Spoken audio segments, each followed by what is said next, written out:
Hello and welcome back to Unnati IAS. UPSC EPFO की series में आज हम मॉक टेस्ट देखेंगे। ये फुल लेंथ मॉक टेस्ट है हमारा और मॉक टेस्ट नंबर 21 है। इससे पहले के 20 मॉक टेस्ट हम ऑलरेडी देख चुके हैं और अगर जिसने नहीं देखे हैं वो हमारे चैनल की प्लेलिस्ट में जाकर मॉक टेस्ट वाली प्लेलिस्ट देख सकते हैं। उसमें हमने 20 फुल लेंथ मॉक टेस्ट आपको प्रोवाइड किए हैं। आज हम करंट अफेयर्स का लेक्चर अपलोड नहीं करेंगे। देखिए, आपके पार्टिसिपेशन से ही हमें मोटिवेशन मिलता है। आपका अच्छा रेस्पॉन्स करंट अफेयर्स के लेक्चर्स पर नहीं आ रहा है, इसलिए हम आगे सोच रहे हैं कि इसको कंटिन्यू ना रखें। तो आपका अच्छा रेस्पॉन्स नहीं आने की वजह से हम इसको रेज्यूम पॉज कर देंगे बीच में ही। तो आपसे रिक्वेस्ट है कि थोड़ा अच्छा रेस्पॉन्स दीजिए अपना, ताकि हमें भी मोटिवेशन मिले आगे लेक्चर बनाने के लिए। तो शुरू करते हैं आज के अपने मॉक टेस्ट से। तो हमारा पहला क्वेश्चन है आज का, रीजनिंग से हम स्टार्ट कर रहे हैं। एक घड़ी 1 बजे एक बार, 2 बजे 2 बार, 3 बजे 3 बार, अर्थात घड़ी में जितना समय होता है घड़ी उतनी ही बार बोलती है। बताइए कि 24 घंटे में घड़ी कुल कितनी बार बोलेगी। Option A 48, option B 150, option C 156 और option D 200।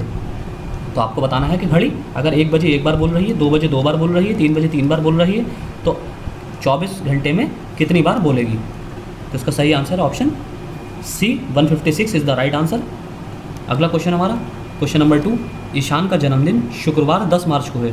ईशान्स birthday is on Friday 10th March. यदि श्लोक का जन्म 25 सितंबर को हुआ था तो उसी वर्ष श्लोक का जन्मदिन किस सप्ताह में किस दिन होगा। इफ़ श्लोक was born on 25 September, then what day of the week will Shlok's birthday will be in the same year? Option A सोमवार मंडे, ऑप्शन बी बुधवार वेडनेसडे, ऑप्शन सी शुक्रवार फ्राइडे और ऑप्शन डी गुरुवार यानी कि Thursday. तो इसका सही आंसर है ऑप्शन ए सोमवार। हम जल्दी जल्दी आंसर देख रहे हैं। अगला क्वेश्चन है हमारा क्वेश्चन नंबर 3, किसी सांकेतिक भाषा में ट्रेस का कोड USADE हो तो उसी सांकेतिक भाषा में टाइगर का कोड क्या होगा। देखिए, आज के लेक्चर में आज का जो मॉक टेस्ट हमने बनाया है 120 क्वेश्चंस का फुल लेंथ मॉक टेस्ट है। अब मैं चैलेंज करता हूं कि जिसने आज के मॉक टेस्ट में 60 क्वेश्चन सॉल्व कर लिए, यानी कि 50% पेपर सॉल्व कर लिया, तो उसका 100% सिलेक्शन होगा इस बार ईपीएफओ में। आज के जो हमने मॉक टेस्ट में क्वेश्चन रखे हैं, अगर जिसने 60 क्वेश्चन सॉल्व कर लिए एक्यूरेट ईमानदारी से, तो उसका 100% ईपीएफओ में सिलेक्शन होने से कोई नहीं रोक सकता। अगर आज के पेपर के आपने हमारे 60 क्वेश्चन सॉल्व कर दिए, आज आपको आपका मैथ्स में आपके पॉलिटी के साथ साथ हमारा इंडियन नेशनल मूवमेंट, सारे ही क्वेश्चंस पे आपको बहुत मज़ा आने वाला है। आज बहुत टफ लेवल, हमने एकदम एडवांस लेवल के क्वेश्चन पुट अप किए हैं।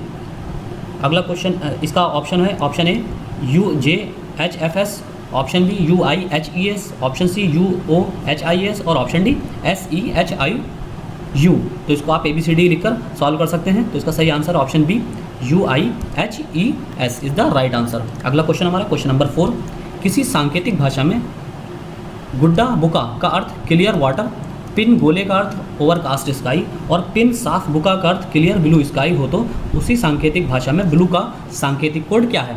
यानी कि आपको इसमें कॉमन निकाल लेना है। इसको एक साइड लिखते हैं कोड वर्ड्स को और एक साइड उनका मीनिंग लिखकर हम कॉमन ईजिली इसको निकाल सकते हैं। तो इसका सही आंसर होगा ऑप्शन सी, ब्लू का सांकेतिक कोड है पिन, यानी कि पिन इसका सांकेतिक कोड है। Option C is the right answer. अगला क्वेश्चन हमारा क्वेश्चन नंबर 5, संध्या सीधे ए से बी तक चलती है जो 2 किलोमीटर दूर है, यानी कि ए से बी की दूरी 2 किलोमीटर दी हुई है। तो ये किसी भी साइड हो सकता है, नॉर्थ में, ईस्ट में, वेस्ट में, साउथ में, किसी भी साइड हो सकता है। फिर ये 90 डिग्री पर बाईं ओर मुड़कर 8 किलोमीटर सी तक चलती है, यानी कि 90 डिग्री मुड़ती है बाईं ओर और 8 किलोमीटर सी तक चलती है। फिर उसके बाद वो फिर 90 डिग्री बाईं ओर मुड़कर डी तक 5 किलोमीटर चलती है।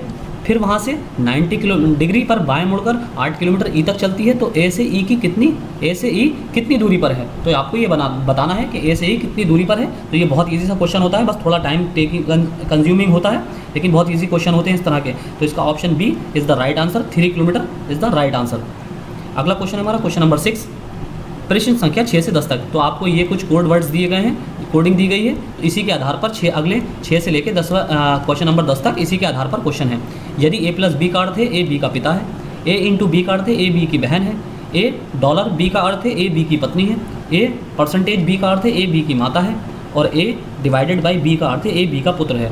तो आपको इस आधार पर इस क्वेश्चन का आंसर देना है। J T का भाई है, ये सिद्ध करने के लिए नीचे दिए गए समीकरण में प्रश्नवाचक चिन्ह के स्थान पर क्या आएगा। आपको ये प्रूफ करना है इस समीकरण में कि जे जो है टी का भाई है। इसके लिए आपको इस क्वेश्चन मार्क वाले स्थान पर कौन सा आपको सिंबल पुट करना होगा? ऑप्शन ए मल्टीप्लाई का, ऑप्शन बी डिवाइड का, ऑप्शन सी डॉलर या ऑप्शन डी माइनस का। तो इसका सही आंसर होगा ऑप्शन ए मल्टीप्लिकेशन का आपको इस यहाँ पर सिंबल पुट करना होगा।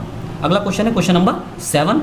वही सारी इसमें अकॉर्डिंग वही है। यदि ए प्लस बी का अर्थ है ए बी का पिता है, ए इंटू बी का अर्थ है ए बी की बहन है, ए डॉलर बी का अर्थ है ए बी की पत्नी है, ए परसेंटेज बी का अर्थ है ए बी की माता है, यदि ए डिवाइडेड बाई बी का अर्थ है ए बी का पुत्र है, तो दी गई अभिव्यक्ति में कौन सा चिन्ह ये निर्दिष्ट करता है कि एम डी की पुत्री है? एम जो है डी की पुत्री है। इसमें से किस समीकरण से ये सिद्ध होता है इन स्टेटमेंट्स के आधार पर? तो इसका सही आंसर होगा option B L plus R dollar D plus M into T. B is the right answer. ये आप आराम से पॉज करके वीडियो को सॉल्व कर सकते हैं। अगला क्वेश्चन हमारा क्वेश्चन नंबर 8। क्वेश्चन नंबर 8 है हमारा, उसी स्टेटमेंट पर आधारित है। इसमें आपको बताना है यदि अभिव्यक्ति I plus T percentage J into L divided by K तो निश्चित रूप से सत्य हो तो निम्न में से कौन सा विकल्प सत्य है? अगर ये स्टेटमेंट बिल्कुल सही है, अगर इसका आपको इस आधार पर बताना है कि अगर ये स्टेटमेंट बिल्कुल सही है तो निम्नलिखित में से कौन सा निष्कर्ष सही निकलेगा, कौन सा विकल्प बिल्कुल ट्रू होगा? एल टी की पुत्री है, के आई का दामाद है, आई एल की दादी है, या जे एल का भाई है। तो इसमें से कौन सा स्टेटमेंट सही है? तो इसमें से ऑप्शन बी के एल का दामाद है, आई का दामाद है, ये option B is the right answer. ये स्टेटमेंट बिल्कुल ठीक है। क्वेश्चन नंबर 9 उसी स्टेटमेंट पर आधारित है हमारा। यदि वाई एक्स का पुत्र है, वाई जो है एक्स का पुत्र है, तो ये निश्चित रूप से गलत हो तो निम्न में से कौन सी अभिव्यक्ति सत्य है? अगर वाई एक्स का पुत्र है, ये स्टेटमेंट बिल्कुल रॉन्ग है, गलत है, तो इस आधार पर इनमें से कौन सी समीकरण बिल्कुल सही है आपको ये सॉल्व करना है। तो इसका सही आंसर है ऑप्शन डी। आप आराम से पॉज करके इस क्वेश्चन को सॉल्व कर सकते हैं। W dollar X plus L divided by Y plus T. Option D is the right answer. अगला क्वेश्चन और हमारा रीजनिंग का लास्ट क्वेश्चन, क्वेश्चन नंबर 10 उसी स्टेटमेंट पर आधारित। ये सिद्ध करने के लिए कि अभिव्यक्ति में टी क्यू की साली है, सिस्टर इन लॉ है, टी जो है क्यू की साली है यानी कि सिस्टर इन लॉ है, तो प्रश्नवाचक चिन्ह के स्थान पर क्या आएगा? R percentage T multiplication P और यहाँ प्रश्नवाचक चिन्ह क्यू प्लस वी। तो आपको यहाँ क्वेश्चन मार्क के स्थान पर कौन सा चिन्ह पुटअप करना होगा जिससे ये साबित हो जाए, ये प्रूव हो जाए कि टी जो है क्यू की साली है, सिस्टर इन लॉ है। तो option A divide, option B percentage, option C multiply और ऑप्शन डी डॉलर। तो इसका सही आंसर होगा option D dollar. Dollar is the right answer. यहाँ डॉलर का चिन्ह लगाया जाएगा। अगला क्वेश्चन, क्वेश्चन नंबर 11। दो संख्याओं के वर्गों का योग 557 है और गुणनफल 266 है, तो संख्याएं क्या होंगी? The sum of squares of two numbers is 557 and the product is 266। The number will be option A 7 और 6, ऑप्शन बी 27 और 23, ऑप्शन सी 17 और 14, 17 और 14 और ऑप्शन डी 19 और 14। तो इसका सही आंसर होगा ऑप्शन डी 19 और 14। इसको X square plus Y square के थ्रू हम सॉल्व कर लेंगे। एक्स स्क्वायर और वाई स्क्वायर की वैल्यू कितनी है? देखिए आपको बताया है इसमें क्वेश्चन में कि दो संख्याओं के वर्गों का योग, मान दो संख्याएं एक्स और वाई मान ली हमने, एक्स स्क्वायर और वाई स्क्वायर का वर्गों का योग क्या है? 557 और दूसरा गुणनफल कितना है एक्स और वाई का? 266 इसी आधार पर दिया हुआ है, एक्स और वाई का गुणनफल 266। तो हम इसकी वैल्यू को यहाँ पुट कर देंगे। एक्स प्लस वाई का होल स्क्वायर का फॉर्मूला लगा देंगे हम, X square plus Y square plus 2xy। इसके आधार पर हम सॉल्व कर लेंगे। एक्स स्क्वायर वाई स्क्वायर का की वैल्यू कितनी आई है यहाँ पर? 557 और प्लस 2xy की हम 2 इंटू 266 लगा देंगे। तो इसके आधार पर हमारा एक्स प्लस वाई का होल स्क्वायर का फॉर्मूला आ जाएगा और उससे ही सॉल्व हो जाएगा। अगला क्वेश्चन है हमारा क्वेश्चन नंबर 12। 7 क्रमागत संख्याओं का औसत 20 है, तो उन संख्याओं में सबसे बड़ी संख्या कौन सी है? The average of 7 consecutive number is 20, so the largest number among those number is option A 24, option B 23, option C 22 और ऑप्शन डी 20। तो इसका सही आंसर होगा option B 23 is the right answer. इसको आपको कैसे करना है? कॉन्जिक्यूटिव नंबर्स कैसे लेंगे आप? x - 3, x - 1, x + 1, x + 2। इस तरीके से इसको रखने पर, इसकी वैल्यू रखने पर ये क्वेश्चन सॉल्व हो जाएगा। अगला क्वेश्चन है क्वेश्चन नंबर 13। 3 अंकों की कितनी संख्याएं हैं जो 17 से विभाज्य हैं? How many numbers of 3 digits are divisible by 17? Option A 51, option B 52, option C 53 और ऑप्शन डी 54। तो आपको 3 अंकों की यानी कि आपको 100 से लेके 999 तक के बीच की संख्याओं को बताना है कि कौन सी कितनी संख्याएं 17 से विभाज्य हैं। डिविजिबल हैं। तो option C 53 is the right answer.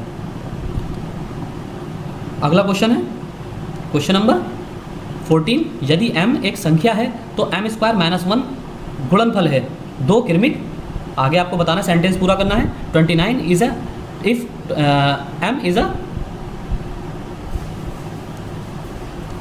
Is a number then m square minus 1 is the product of two consecutive, ए विषम संख्याओं का of odd numbers, option B पूर्ण वर्ग संख्या का, ऑप्शन सी पूर्ण संख्या का और ऑप्शन डी सम संख्याओं का। तो दो गुणनफल है तो दो क्रमिक विषम संख्याओं का ये योग होगा। तो सही आंसर है ऑप्शन ए विषम संख्याओं का। अगला क्वेश्चन हमारा क्वेश्चन नंबर 15, एक झुंड में कुछ गाय, बैल और 45 मुर्गियां हैं। यदि प्रति जानवरों पर एक गवाला रखवाला करता है तो बैलों की संख्या गायों से दुगनी है। यदि कुल सिरों की संख्या पैरों की संख्या से गवाले सहित, यानी कि जो गवाला है उसके सहित काउ हर्ड्स जो है उस सहित 186 कम है तो वहाँ कितने गवाले हैं। A herd has some cows, bulls and 45 hens.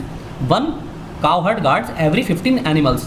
The number of bulls is double that of cows. If the total number of heads is 186 less than the number of legs including cow herds, then how many cow herds are there? तो वहाँ कितने गवाले हैं ये बताना है आपको। Option है 6, ऑप्शन बी 8, ऑप्शन सी 10 और ऑप्शन डी 12 यानी कि 12। तो इसका सही आंसर होगा option A 6 is the right answer. अगला क्वेश्चन है हमारा क्वेश्चन नंबर 16, एक संख्या को 391 से भाग देने पर शेष 58 आता है, उसी संख्या को 17 से भाग देने पर शेष क्या आएगा। Dividing a number by 391 gives the remaining 58, what will be the reminder of the same number is divided by 17। Option A 5, option B 11, option C 9 और ऑप्शन डी 7। तो इसका सही आंसर होगा option D 7 is the right answer.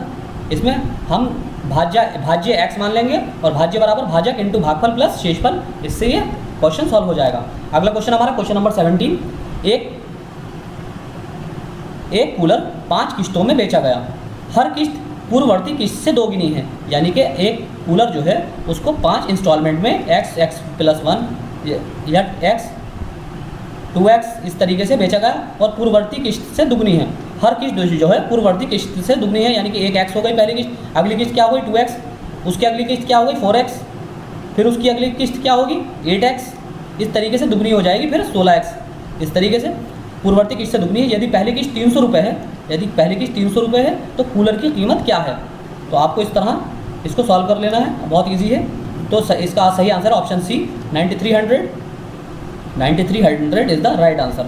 इसको आप directly भी value put करके solve कर सकते हैं, बहुत इजी क्वेश्चन था। अगला क्वेश्चन क्वेश्चन नंबर 18, यदि 10 मित्र एक दूसरे से हाथ मिलाते हैं तो कुल कितनी बार हाथ मिलेंगे। If 10 friends shake hands with each other how many times they will join hands. Option A 45, option B 50, option C 60, option D 100। तो इसका सही आंसर होगा option A 45 is the right answer. हाथ कुल हाथ क्या है, इसका फॉर्मूला क्या होता है n माइनस 1/2, n माइनस 1/2। तो 10 लोग हैं, फिर 10 में से फिर अगला होगा 10 माइनस 1/2, तो 10 × 9/2 आ जाएगा। इस तरीके से इसको तो आप सॉल्व कर लेंगे। अगला क्वेश्चन होगा क्वेश्चन नंबर 19, 256 की पावर 0.16 × 256 की पावर 0.09, इसका वैल्यू निकालना है आपको। Option A 4, option B 16, option C 64, option D 256। तो इसका सही आंसर आएगा option A 4 is the right answer. अगला क्वेश्चन हमारा क्वेश्चन नंबर 20, एक माली 17,959 पेड़ इस प्रकार लगाता है कि पेड़ों की संख्या की उतनी ही पंक्तियां हैं जितने की एक पंक्ति में पेड़। एक पंक्ति में पेड़ों की संख्या कितनी है। तो डायरेक्टली आपको स्क्वायर रूट निकालना है इसका। तो इसका सही आंसर होगा option A 136, option B 134, option C 144 और ऑप्शन डी 154। तो इसका सही आंसर क्या है, option B 134 is the right answer. अगला क्वेश्चन है हमारा साइंस से रिलेटेड, जनरल साइंस, जेनेटिक्स के अंतर्गत किसका अध्ययन किया जाता है। What is being studied under genetics. Option है आनुवांशिकता का अध्ययन, study of heredity, option B जीवों में होने वाले परिवर्तनों का अध्ययन, study of changes occurring in organisms या और इन एनिमल्स, ऑप्शन सी पैतृक लक्षणों का संतान में पहुंचने का अध्ययन, संतति में पहुंचने का अध्ययन, study of parental traits to reach the child, option D ऊतकों का अध्ययन, स्टडी ऑफ टिश्यूज। तो इसका सही आंसर है ऑप्शन ए, अनुवांशिकता का अध्ययन। जीवों में होने वाले परिवर्तनों का अध्ययन को क्या कहते हैं? जेरोंटोलॉजी। पैतृक लक्षणों की संतति में पहुंचने का अध्ययन heredity. Study of parental traits to reach the child, इसको क्या कहते हैं? हेरिडिटी। ऊतकों का अध्ययन हिस्टोलॉजी कहलाता है। अगला क्वेश्चन है क्वेश्चन नंबर 22। जब कोई तरंग एक स्थान से दूसरे स्थान तक जाती है तो वो परिवहन करती है। When a wave travels from one place to another it transports, ये किसका परिवहन करती है? जब कोई एक तरंग एक स्थान से दूसरे स्थान तक जाती है तो ये किस चीज़ का परिवहन करती है? किस चीज़ को ट्रांसपोर्ट करती है? एक जगह से दूसरी जगह किस चीज़ को लेकर जाती है? ऑप्शन है पदार्थ का, ऑफ मैटर। ऑप्शन बी ऊर्जा का, ऑफ एनर्जी। ऑप्शन सी द्रव्यमान का, मास। ऑप्शन डी कोई नहीं, नन ऑफ द अबव। तो इसका सही आंसर ऑप्शन बी, ऊर्जा का। जब तरंग एक स्थान से दूसरे स्थान तक जाती है तो वो ऊर्जा का परिवहन करती है, वो ऊर्जा को एक स्थान से दूसरे स्थान तक लेकर जाती है। अगला क्वेश्चन है सुमेलित कीजिए, मैच द फॉलोइंग, सूची 1 से सूची 2 को। ऑप्शन है जर्मन सिल्वर क्या टिन से बनता है? सोल्डर, निकल, ब्लीचिंग पाउडर, सोडियम और हाइपोक्लोरीन। तो इसको आपको मैच करना है, मैच द फॉलोइंग है। तो आप इसका सही आंसर होगा हमारा option D is the right answer. German silver, nickel, solder, tin, bleaching powder, chlorine और हाइपो सोडियम। हाइपो जो है वो सोडियम है। अगला क्वेश्चन हमारा क्वेश्चन नंबर 24। स्टील को कठोरता प्रदान करने के लिए बढ़ाई जाती है, क्या बढ़ाई जाती है? काय की मात्रा बढ़ाई जाती है। Increased to provide hardness to steel, कठोरता प्रदान करने के लिए स्टील को किस चीज़ की मात्रा बढ़ाई जाती है? ऑप्शन है कार्बन की मात्रा, amount of carbon. Option B manganese की मात्रा, amount of manganese. Option C silicon की मात्रा, अमाउंट ऑफ सिलिकॉन। और ऑप्शन डी क्रोमियम की मात्रा, क्रोमियम कंटेंट को बढ़ाया जाता है। तो इसका सही आंसर है ऑप्शन ए, कार्बन की मात्रा स्टील में बढ़ाई जाती है स्टील को मजबूती प्रदान करने के लिए। अगला क्वेश्चन है हमारा क्वेश्चन नंबर 25। इसी तरह के application based question UPSC focus करती है। अगला क्वेश्चन है क्वेश्चन नंबर 25। ट्यूब लाइट में भरी होती है। The tube light is filled with. Option है सोडियम वाष्प, सोडियम वेपर। ऑप्शन बी कम दाब पर argon gas at low pressure. Option C कम दाब पर सिल्वर की वाष्प, silver vapour at low pressure. Option D mercuric oxide व argon gas, mercuric oxide and argon gas. अब इसी क्रम में आपको ये भी पता होना चाहिए कि एलईडी लाइट के अंदर कौन सी गैस भरी होती है, एलईडी लाइट के अंदर कौन सी गैस भरी होती है। तो इसका सही आंसर है ऑप्शन बी, कम दाब पर argon gas at low pressure. अगला क्वेश्चन हमारा क्वेश्चन नंबर 26। अधोलिखित में किसका तेल हृदय रोगियों के लिए काफ़ी उपयुक्त होता है? Which of the following oil is very suitable for heart patients? Option है सूरजमुखी, सनफ्लावर। ऑप्शन बी कुसुम, सैफ्लावर। ऑप्शन डी सी मूंगफली, पीनट्स। और ऑप्शन डी सरसों, मस्टर्ड। तो इसका सही आंसर है ऑप्शन ए, सूरजमुखी, सनफ्लावर का तेल हृदय रोगियों के लिए, जिनको कोलेस्ट्रॉल की बीमारी होती है, कोलेस्ट्रॉल बढ़ जाता है जिनका, उनके लिए बहुत ही लाभदायक तेल होता है सूरजमुखी का तेल। अगला क्वेश्चन है हमारा क्वेश्चन नंबर 27। किस विटामिन को हार्मोन कहा जाता है? Which vitamin is called hormone? Option A, option B vitamin B, option C vitamin C या ऑप्शन डी विटामिन डी। तो ये बहुत इजी सा लेकिन थोड़ा घुमाने वाला क्वेश्चन है। तो इसका सही answer option D, option D, vitamin D को ही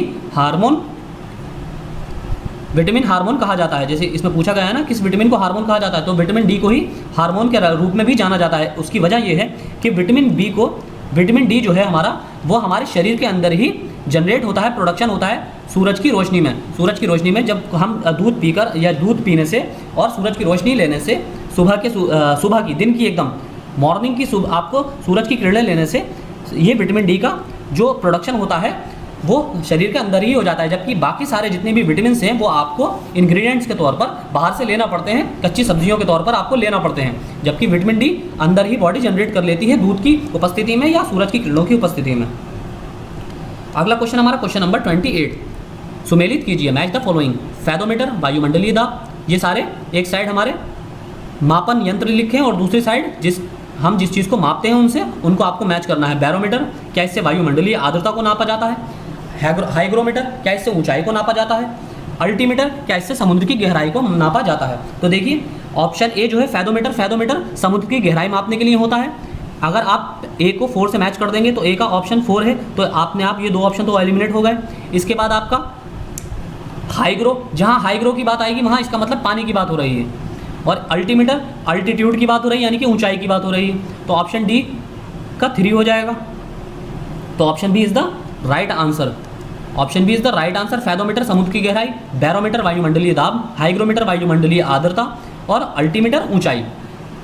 अगला क्वेश्चन हमारा क्वेश्चन नंबर 29। स्टेटमेंट कथन ए, कृत्रिम उपग्रह हमेशा पृथ्वी की दिशा में छोड़े जाते हैं।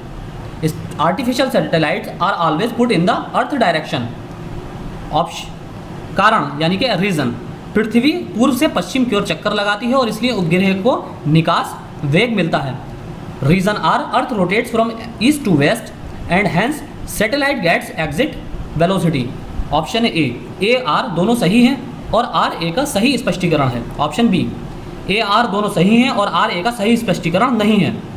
ऑप्शन सी, ए सही है किंतु आर गलत है। ऑप्शन डी, ए गलत है किंतु आर सही है। आपको सही इसमें ऑप्शन चूज करना है, तो इसका सही ऑप्शन है ऑप्शन सी, ए सही है। कारण तो सही दिया हुआ है, लेकिन सॉरी कथन तो सही दिया हुआ है आपका स्टेटमेंट, लेकिन कारण जो असर्शन है, रीजन है, वो आपका गलत है, क्योंकि पृथ्वी पश्चिम से पूर्व की ओर दिशा में चक्कर लगाती है। जो पृथ्वी की घूर्णन की दिशा होती है वो पश्चिम से पूर्व की ओर होती है, इसीलिए आपको सूरज पूरब की तरफ से निकलता हुआ दिखाई देता है। क्योंकि देखिए ये हमारी पृथ्वी है, ये पृथ्वी इस तरह से घूमती है, इस तरह से, ये पश्चिम है आपका, देखिए ये ईस्ट है, ये वेस्ट है, तो पृथ्वी का जो घूर्णन होता है वो इस तरीके से होता है, इस साइड से, इस तरह से, पश्चिम से पूर्व की ओर। इसीलिए जब सूरज होता है, जब यहाँ से ये निकलती है, घूम कर आती है, तो सूरज यहाँ से इधर इस तरफ को आता हुआ दिखाई देता है, क्योंकि जब ऐसे ऐसे जाएगी और सूरज यहाँ है तो वो इसको पीछे छोड़ती हुई जाएगी, तो आपको ऐसा लगेगा जैसे सूर्य पूरब से निकल रहा है, क्योंकि सूर्य अपनी जगह स्थिर है। तो इसलिए सूरज, पृथ्वी हमारी पश्चिम से पूर्व की दिशा में रोटेशन करती है, इसलिए हमें सूरज पूरब की ओर से निकलता हुआ प्रतीत होता है।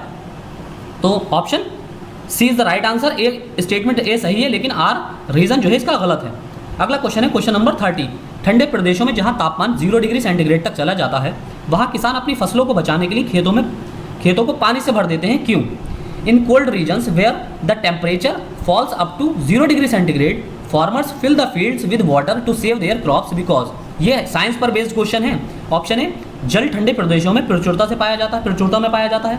ऑप्शन बी, जल की विशिष्ट ऊष्मा कम होती है और 4 डिग्री सेंटीग्रेड से कम तापमान पर जल का आयतन बढ़ जाता है। The specific heat of water is low and the volume of water increases at a temperature below 4 degree centigrade. Option C, जल की विशिष्ट ऊष्मा अधिक होती है, the specific heat of water is high. Option D, ठंडे प्रदेशों में जड़ों द्वारा प्रचुर मात्रा में जल का अवशोषण होता है। In cold regions abundant water is absorbed by the roots. तो इसका सही आंसर है ऑप्शन सी, जल की विशिष्ट ऊष्मा अधिक होती है, इसलिए जल को पानी खेतों को ठंडे प्रदेशों में किसान पानी से भरकर छोड़ देते हैं। अगला क्वेश्चन हमारा क्वेश्चन नंबर 31। कमरे में रखे रेफ्रिजरेटर का दरवाज़ा खोलने पर क्या होगा, यानी कि opening the refrigerator door in the room. Option A, आप कमरे को कुछ डिग्री ठंडा कर सकते हैं, you can cool the room a few degrees. Option B, आप इसको रेफ्रिजरेटर के तापमान तक ठंडा कर सकते हैं, यानी कि कमरे को, you can cool it down to the refrigerator temperature. Option C, आप अंततः कमरे को थोड़ा गर्म कर सकते हैं, you can eventually heat the room at a little bit. और ऑप्शन डी, आप कमरे को ना तो गर्म ना ठंडा कर सकते हैं, you can neither heat nor cool और कूल टू द रूम। तो इसका सही आंसर है ऑप्शन सी। देखिए, जब आप रेफ्रिजरेटर को खोलकर खड़े हो जाएंगे ठंड के दिनों में, तो आपका कमरा अपेक्षाकृत थोड़ा गर्म हो जाएगा, कंपैरेटिवली थोड़ा गर्म हो जाएगा, उसका टेम्परेचर थोड़ा बढ़ जाएगा। अगला क्वेश्चन है क्वेश्चन नंबर 32। बिजली के बल्ब के फिलामेंट के निर्माण के लिए टंगस्टन का प्रयोग किया जाता है, क्योंकि सारे हमने एप्लीकेशन बेस्ड क्वेश्चन रखे हैं। Tungsten is use to manufacture the filament of electric bulb because. Option A, ये सुचालक है, it is a good conductor. Option B, ये सस्ता है, it is cheap. Option C, ये आघात वर्धनीय है, it is flexible. Option D, इसका गलनांक बहुत ऊंचा होता है, it's melting point is very high. तो option D is the right answer, very accurate answer. अगला क्वेश्चन है क्वेश्चन नंबर 33। निम्न कथनों पर विचार कीजिए। Consider the following statements. Statement 1, यदि कोई व्यक्ति पानी से भरे बाल्टी में पड़े एक सिक्के को देखता है तो उसे सिक्का अपनी वास्तविक स्थल से अपेक्षाकृत निकट लगेगा। यानी कि जैसे कि बाल्टी है और ये बाल्टी में अगर यहाँ पानी भरा हुआ है और पानी भरी हुई बाल्टी में कोई नीचे सिक्का पड़ा हुआ है, तो जब आप बाहर से ऊपर से कोई व्यक्ति इस सिक्कों को नीचे देखेगा, नीचे जब बाल्टी में देखेगा तो सिक्का थोड़ा अपने तल से ऊपर को उठा हुआ दिखाई देगा, थोड़ा ऊंचाई पर दिखाई देगा। पहला स्टेटमेंट ये कह रहा है। दूसरा स्टेटमेंट, यदि जल के अंदर कोई व्यक्ति जल तल से ऊपर एक सिक्के को देखता है तो सिक्का अपने वास्तविक स्थल से अपेक्षाकृत अधिक ऊंचाई पर लगेगा। अगर जैसे कि ये समुद्र है या कोई नदी है या कोई झील है, इसमें कोई व्यक्ति स्विमिंग कर रहा है, और स्विमिंग करते में और यहाँ पर कोई सिक्का पड़ा हुआ है समुद्र के ऊपर, तो ये इसमें ये बताया जा रहा है कि इसमें व्यक्ति को पानी के अंदर से नीचे से सिक्का देखने पर यह सिक्का और ज़्यादा ऊंचाई पर लगेगा और ज़्यादा ऊंचाई पर प्रतीत होगा। इसमें से कौन सा ऑप्शन सही है, कौन सा कथन सही है दोनों में से? ऑप्शन ए केवल एक, ऑप्शन बी केवल दो, ऑप्शन सी दोनों और ऑप्शन डी कोई नहीं। तो इसका सही आंसर है ऑप्शन सी दोनों। दोनों ही ऑप्शन बिल्कुल सही है। If a person sees a coin lying in a bucket full of water he will feel the coin relatively close to its original place. आपको सिक्का अपने मूल स्थान से थोड़ा करीब लगेगा अगर आप बाल्टी में बाहर से देखेंगे।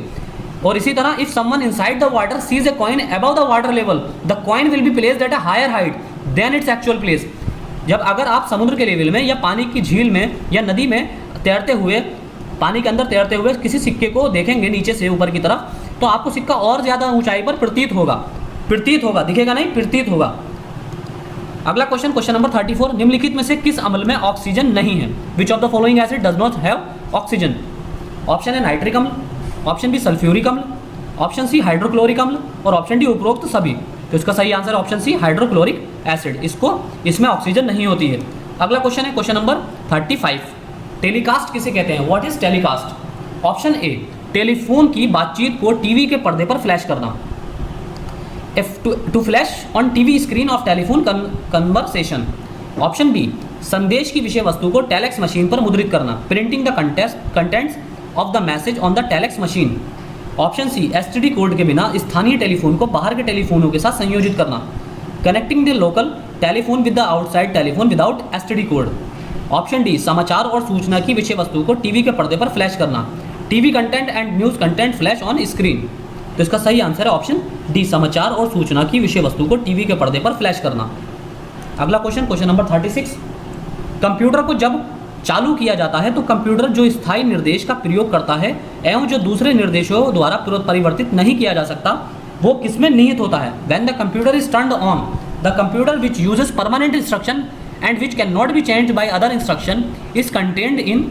Option A ROM read only memory, option B RAM random access memory, option C REM REM ये कोई वर्ड ही नहीं होता है, और option D PROM programmable read only memory. तो इसका सही आंसर है ऑप्शन है ROM. ROM is the right answer. अगला क्वेश्चन, क्वेश्चन नंबर 37, कंप्यूटर में डिस्क कहाँ डाली जाती है? Where the disk is inserted into the computer. Option A modem में, in the modem, option B hard drive, in hard drive, option C CPU, in CPU और option D disk drive में। तो इसका सही आंसर है, बहुत easy सा question, disc drive में डाली जाती है। Option D is the right answer. अगला क्वेश्चन, क्वेश्चन नंबर 38, नियमों के उस सेट को डैश कहते हैं जो कंप्यूटर को बताता है कि क्या ऑपरेशन करना है। The set of rules is called dash which tells the computer what operation to do. Option A structures, option B procedural language, option C command language और ऑप्शन डी प्रोग्रामिंग लैंग्वेज। तो इसका सही answer है option D programming language. जो programming language होती है वही computer को बताती है कि क्या ऑपरेशन करना है। अगला क्वेश्चन, क्वेश्चन नंबर 39, कंप्यूटर में सूचना किस रूप में स्टोर की जाती है? How is information stored in computer? Option A analog data, option B digital data, option C modern data या ऑप्शन डी कोई नहीं। तो इसका सही answer option B digital data के रूप में इस सूचना को स्टोर किया जाता है। अगला क्वेश्चन, क्वेश्चन नंबर 40, अनुदेशों का एक सेट जो कंप्यूटर को क्या करना है बताता है उसे डैश कहते हैं। A set of instructions that tells the computer what to do is called dash. Option A program, option B compiler, option C debugger और ऑप्शन डी इंस्ट्रक्टर। तो हमने उसी क्वेश्चन को थोड़ा मैनिपुलेट करके यूज़ किया है, तो इसकी लैंग्वेज को चेंज करके, तो option A is the right answer, program. अगला क्वेश्चन हमारा क्वेश्चन नंबर 41, यहाँ से हमारे जो शुरू होते हैं वो पॉलिटी के क्वेश्चन है। 41, 1784 के पिट्स इंडिया अधिनियम के संबंध में निम्न कथनों पर विचार कीजिए। Consider the following statements regarding the Pitt's India act of 1784। Statement 1, इस अधिनियम में कंपनी के राजनीतिक और वाणिज्यिक कार्यों को पृथक कर दिया। The act separated the political and commercial functions of the company. Statement 2, इस अधिनियम के तहत निदेशक मंडल तथा नियंत्रण बोर्ड की स्थापना की गई। Board of directors and board of control were established under this act. Statement 3, इस अधिनियम के द्वारा द्वैध शासन की स्थापना की गई। Dyarchy was established by this act. उपरोक्त में से सही कथन का चयन कीजिए। ऑप्शन ए केवल 1 और 2, ऑप्शन बी केवल 2 और 3, ऑप्शन सी केवल 1 और 3 और ऑप्शन डी केवल 3। तो इसका सही आंसर होगा ऑप्शन सी 1 और 3। इस अधिनियम ने कंपनी के राजनीतिक और व्यापारिक कार्यों को पृथक किया। इसने राजनीतिक मामलों के प्रबंधन के लिए नियंत्रण बोर्ड के नाम से एक नए निकाय का गठन किया, जबकि निदेशक मंडल बोर्ड ऑफ डायरेक्टर की स्थापना 1773 के रेगुलेटिंग एक्ट अधिनियम के तहत की गई थी। इसलिए सेकंड स्टेटमेंट गलत है। अतः इस प्रकार अधिनियम के तहत भारत में द्वैध शासन व्यवस्था का शुभारंभ किया गया। अगला क्वेश्चन हमारा क्वेश्चन नंबर 42। निम्नलिखित घटनाओं को काल क्रमानुसार व्यवस्थित कीजिए या कालानुक्रम में व्यवस्थित कीजिए। Arrange the following events in chronological order. Option statement 1 उद्देश्य प्रस्ताव ऑब्जेक्टिव प्रपोजल। स्टेटमेंट 2 संविधान सभा की पहली बैठक first meeting of the constituent assembly. Statement 3 संविधान सभा के पहले स्थायी अध्यक्ष का चुनाव election of the first permanent speaker of the constituent assembly. Option A 1 2 3, option B 2 3 1, option C 3 2 1 और ऑप्शन डी 2 1 3। तो इसका सही आंसर होगा ऑप्शन बी 2 3 1। संविधान सभा की पहली बैठक 9 दिसंबर 1946 को हुई। 11 दिसंबर 1946 को डॉक्टर राजेंद्र प्रसाद और एच.सी. मुखर्जी को क्रमशः संविधान सभा का अध्यक्ष तथा उपाध्यक्ष चुना गया और 13 दिसंबर 1946 को पंडित जवाहरलाल नेहरू ने ऐतिहासिक उद्देश्य प्रस्ताव पेश किया। तो ये 2 3 1 इज द राइट आंसर। अगला क्वेश्चन हमारा क्वेश्चन नंबर 43। निम्न कथनों पर विचार कीजिए। Consider the following statements. Statement 1 भारतीय संविधान में समाजवादिता तो पहले से ही मौजूद थे। इसी तरह के क्वेश्चन आएंगे आपको analytical. Socialist elements were already present in the Indian constitution. जैसे कि हमने आपको बताया आज के पेपर में जो 50% क्वेश्चन कर लेगा सॉल्व, जो 50% क्वेश्चन सॉल्व कर देगा, मतलब 60 क्वेश्चन जो कर लेगा वो 100% ईपीएफओ का एग्जाम निकालेगा इस बार।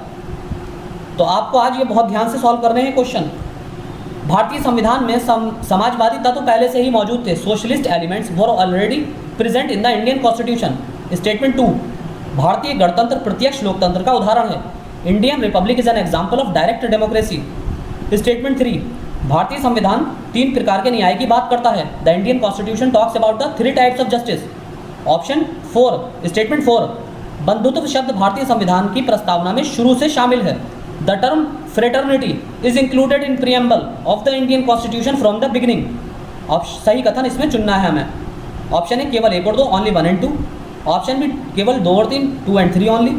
ऑप्शन सी केवल 1 2 4 ओनली 1 2 and 4 और ऑप्शन डी केवल 1 3 और 4 ओनली 1 3 and 4। तो इसका सही आंसर ऑप्शन डी केवल 1 3 और 4। संविधान में समाजवादिता तो पहले से ही मौजूद थे, जबकि सीधे तौर पर संविधान में समाजवादी शब्द को 1976 के 42वें संविधान संशोधन के द्वारा जोड़ा गया, जबकि संविधान का हमारे स्ट्रक्चर पहले से ही समाजवादी था, सोशलिस्ट था। हालांकि इस वर्ड को स्पेशली मेंशन किया गया 1976 के संविधान संशोधन में 42वें 42nd अमेंडमेंट कॉन्स्टिट्यूशनल अमेंडमेंट के थ्रू। भारतीय गणतंत्र एक अप्रत्यक्ष लोकतंत्र का उदाहरण है जिसमें जनता द्वारा चुना गया प्रतिनिधि सर्वोच्च शक्ति का इस्तेमाल करता है। भारतीय संविधान में 3 प्रकार के न्याय की बात की गई है, जैसे सामाजिक यानी कि सोशल, आर्थिक इकोनॉमिक और राजनीतिक political justice. Social justice, economic justice और पॉलिटिकल जस्टिस, ये 3 प्रकार के न्याय की बात प्रीएम्बल में की गई है तथा बंधुत्व शब्द भारतीय संविधान में पहले से ही लिखित रूप में शामिल है। तो आपका 1 3 और 4 स्टेटमेंट सही है। अगला क्वेश्चन हमारा क्वेश्चन नंबर 44। भारतीय संविधान के अनुच्छेद 2 के संबंध में निम्नलिखित कथनों पर विचार कीजिए। Consider the following statements regarding article 2 of the Indian constitution. Statement 1 अनुच्छेद 2 क्लॉज ए। अनुच्छेद 2A नए राज्यों को भारतीय संघ में शामिल करने की बात करता है। Article 2 clause A talks about the inclusion of new articles new states of the in the Indian union. Article 2A talks about the inclusion of new states in the Indian union. Statement 2 अनुच्छेद 2B नए राज्यों के गठन करने की शक्ति प्रदान करता है। Article 2B empowers new states to form. Statement 3 अनुच्छेद 2 भारतीय राज्यों के पुनर्सीमन की भी व्यवस्था करता है। Article 2 also provides for the reorganisation of Indian states. आज के क्वेश्चन से आपको लगेगा कि पॉलिटी भी ईजी नहीं है। पॉलिटी को बहुत से बच्चे ईजी समझते होंगे, लेकिन आज उनको पता चल जाएगा कि कितनी ईजी है पॉलिटी। उपरोक्त में से सही कथन चुनिए। ऑप्शन ए केवल 1 ओनली 1, ऑप्शन बी केवल 1 और 2 ओनली 1 and 2, ऑप्शन सी केवल 3 ओनली 3, ऑप्शन डी उपरोक्त सभी ऑल ऑफ द अबव। तो आपको सही कथन चुनना है। तो इसका सही आंसर है ऑप्शन बी केवल 1 और 2। अनुच्छेद 2A नए राज्यों को भारतीय संघ में शामिल करने की बात करता है। अनुच्छेद 2B article 2B clause B नए राज्यों के गठन करने की शक्ति प्रदान करता है और अनुच्छेद 3 नए राज्यों के पुनर्सीमन की व्यवस्था करता है। Whereas article 3 provides for the reorganisation of states, new states. अगला क्वेश्चन है हमारा क्वेश्चन नंबर 45। निम्न कथनों पर विचार कीजिए। Statement 1, consider the following statements. Statement 1, उच्च न्यायालय तथा उच्चतम न्यायालय दोनों को रिट जारी करने का अधिकार है। Both the high court and the supreme court have the right to issue writ. Statement 2, अनुच्छेद 32 के तहत संसद कानून बनाकर किसी अन्य न्यायालय को भी रिट जारी करने का अधिकार दे सकती है। Under article 32, parliament authorise the issuance of writ to any other court by making law. उपरोक्त में से सही कथन चुनिए। Choose the correct statement from above. Option A केवल एक, ऑप्शन बी केवल दो, ऑप्शन सी दोनों, ऑप्शन डी कोई नहीं। तो इसका सही आंसर है ऑप्शन सी, दोनों ही स्टेटमेंट सही है। उच्चतम न्यायालय को अनुच्छेद 32 के तहत तथा उच्च न्यायालय को अनुच्छेद 226 के तहत रिट जारी करने का अधिकार है। अनुच्छेद 32 के तहत संसद कानून बनाकर किसी अन्य न्यायालय को भी रिट जारी करने का अधिकार दे सकती है। The supreme court has the right to issue writ under article 32 and the high court under article 226। Under article 32 parliament can by law make any other court also empowered to issue writ. अगला question, question number 46। कौन सा सही सुमेलित है? Which one is correctly matched? Statement 1, अनुच्छेद 39 घ समाजवादी सिद्धांत, आर्टिकल 39 डी सोशलिस्ट थ्योरी या सोशलिस्ट प्रिंसिपल। स्टेटमेंट 2, अनुच्छेद 40 गांधीवादी सिद्धांत, आर्टिकल 40 गांधीयन प्रिंसिपल। अनुच्छेद स्टेटमेंट 3, अनुच्छेद 50 उदार बौद्धिक सिद्धांत, आर्टिकल 50 लिबरल इंटेलेक्चुअल प्रिंसिपल। जैसे कि आपको पता होगा directive principle of state policy जो है DPSP, उसमें 3 तरह के प्रिंसिपल, वो 3 प्रिंसिपल्स पर आधारित हैं। पहला है सोशलिस्ट प्रिंसिपल्स, दूसरे हैं गांधीयन प्रिंसिपल्स, तीसरे हैं लिबरल इंटेलेक्चुअल प्रिंसिपल्स यानी कि समाजवादी सिद्धांत, गांधीवादी सिद्धांत और उदार बौद्धिक सिद्धांत। ये 3 सिद्धांतों पर DPSP को बनाया गया है। तो आपको ये बताना है कि ये अनुच्छेद जो दिए गए हैं आर्टिकल्स, कौन सा अनुच्छेद इसमें सही सुमेलित है। ऑप्शन ए केवल 1 और 2, ऑप्शन बी 2 और 3, ऑप्शन सी 1 और 3 और ऑप्शन डी उपरोक्त सभी, ऑल ऑफ द अबव। तो इसका सही आंसर है ऑप्शन डी, उपरोक्त सभी, सारे ही सही सुमेलित हैं। ये अनुच्छेद 39 घ समाजवादी सिद्धांत है, अनुच्छेद 40 ये गांधीवादी सिद्धांत पर आधारित है और अनुच्छेद 50 ये उदार बौद्धिक सिद्धांत पर आधारित है। अनुच्छेद 50 आपको पता होगा, कार्यपालिका को न्यायपालिका से पृथक करना। अगला क्वेश्चन है ये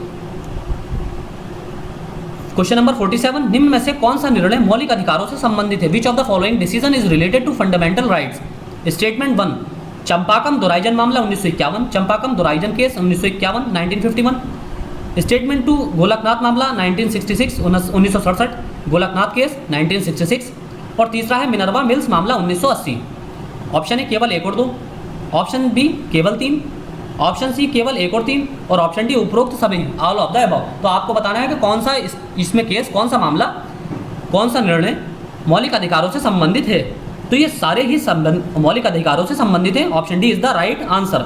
अगला क्वेश्चन हमारा क्वेश्चन नंबर 48। अनुच्छेद 368 के संबंध में निम्न कथनों पर विचार कीजिए।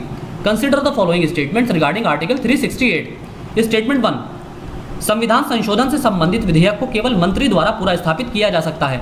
ए bill related to constitutional amendment can be introduced only by the minister. Statement 2, विधेयक को दोनों सदनों में विशेष बहुमत से पारित कराना अनिवार्य है। It is mandatory to pass the bill with a special majority in both of the houses. Statement 3, संविधान संशोधन विधेयक को दोनों सदनों में अलग अलग पारित कराना अनिवार्य है। It is mandatory to pass the constitution amendment bill separately in both the houses. इसमें से आपको सही कथन चुनना है। Choose the correct statement. Option A केवल 1 और 2, ओनली 1 एंड 2। ऑप्शन बी केवल 2 और 3, ओनली 2 एंड 3। ऑप्शन सी केवल 3, ओनली 3 या ऑप्शन डी केवल 2, ओनली 2। तो इसका सही आंसर है ऑप्शन बी केवल 2 और 3। संविधान का संशोधन का आरंभ संसद के किसी भी सदन में इस प्रायोजन के लिए विधेयक को पूरा स्थापित करके किया जा सकता है। विधेयक को मंत्री या किसी गैर सरकारी सदस्य द्वारा स्थापित किया जा सकता है। इसके लिए राष्ट्रपति की स्वीकृति की आवश्यकता नहीं है। विधेयक को दोनों सदनों में विशेष बहुमत से पारित कराना अनिवार्य है। प्रत्येक सदन में विधेयक को अलग अलग पारित कराना अनिवार्य है। It is mandatory to pass the bill separately in each house. अगला क्वेश्चन, क्वेश्चन नंबर 49। निम्न में से कौन से तत्व संविधान की मूल संरचना से संबंधित हैं? Which of the following elements is related to basic structure of the constitution? Statement 1, न्यायिक समीक्षा, जुडिशियल रिव्यू। ये कौन से, आपको बताना है कि मूल संरचना यानी कि इसकी मूल संरचना जिसमें परिवर्तन नहीं किया जा सकता, संविधान की जो मूल संरचना है, जो उसका आधार है, जो उसकी आत्मा है, मूल सोल जो है संविधान की, जिसमें परिवर्तन किसी भी तरह नहीं किया जा सकता। तो स्टेटमेंट 1 है न्यायिक समीक्षा, जुडिशियल रिव्यू। स्टेटमेंट 2 संविधान का धर्मनिरपेक्ष चरित्र, secular character of constitution. Statement 3 विधायिका, कार्यपालिका तथा न्यायपालिका की शक्तियों का विभाजन, division of powers of legislature, executive and judiciary. Statement 4 कानून का शासन, रूल ऑफ लॉ। और स्टेटमेंट 5 वैयक्तिक स्वतंत्रता एवं गरिमा, personal liberty and dignity. Option है 1, 2, 3 और 5। ऑप्शन बी 1, 3, 4 और 5। ऑप्शन सी 2, 3, 4 और 5। और ऑप्शन डी 1, 2, 3, 4 और 5, यानी कि उपरोक्त सभी। तो इसका सही आंसर है ऑप्शन डी 1, 2, 3, 4 और 5। दिए गए सभी विकल्प संविधान की मूल संरचना से संबंधित हैं। अगला क्वेश्चन, क्वेश्चन नंबर 50। केंद्र राज्य संबंधों के बारे में निम्न कथनों पर विचार कीजिए। Consider the following statements regarding centre state relations. जरूर आएगा ये क्वेश्चन, सेंटर स्टेट रिलेशन से पॉलिटी में जरूर क्वेश्चन आना है। इस बार आप लिख कर रख लीजिए, लिख कर ले लीजिए, क्योंकि कई ज़्यादा डिस्प्यूट चले हैं सेंटर और स्टेट के बीच। खास तौर से बंगाल का, मैं आपको वेस्ट बंगाल का एग्जांपल बार बार देता हूँ। वेस्ट बंगाल है आपका इसी तरह राजस्थान है, इसी तरह आपका आंध्र प्रदेश है। कई स्टेट से लगातार यहाँ पर आपका बिहार है, कई स्टेट से लगातार डिस्प्यूट रहे हैं, छत्तीसगढ़ जैसे कि आपका। स्टेटमेंट 1 संविधान के भाग 11 में केंद्र और राज्यों के मध्य विधायी संबंधों के बारे में बताया गया है। Part 11 of the constitution talks about the legislative relations between the centre and states. Statement 2 केंद्र राज्य विधायी संबंधों का उल्लेख अनुच्छेद 245 से 255 तक किया गया है।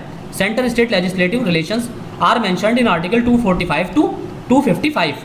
उपरोक्त में से सही कथन का चयन कीजिए। Choose the correct statement from the above. Option A केवल 1, ऑप्शन बी केवल 2, ऑप्शन सी दोनों, ऑप्शन डी कोई नहीं। तो इसका सही आंसर होगा ऑप्शन सी दोनों। संविधान के भाग 11 में केंद्र और राज्यों के मध्य विधायी संबंधों के बारे में बताया गया है। केंद्र राज्य विधायी संबंधों का उल्लेख अनुच्छेद 245 से 255 तक किया गया है। अगला क्वेश्चन, क्वेश्चन नंबर 51। निम्न कथनों पर विचार कीजिए। Consider the following statements.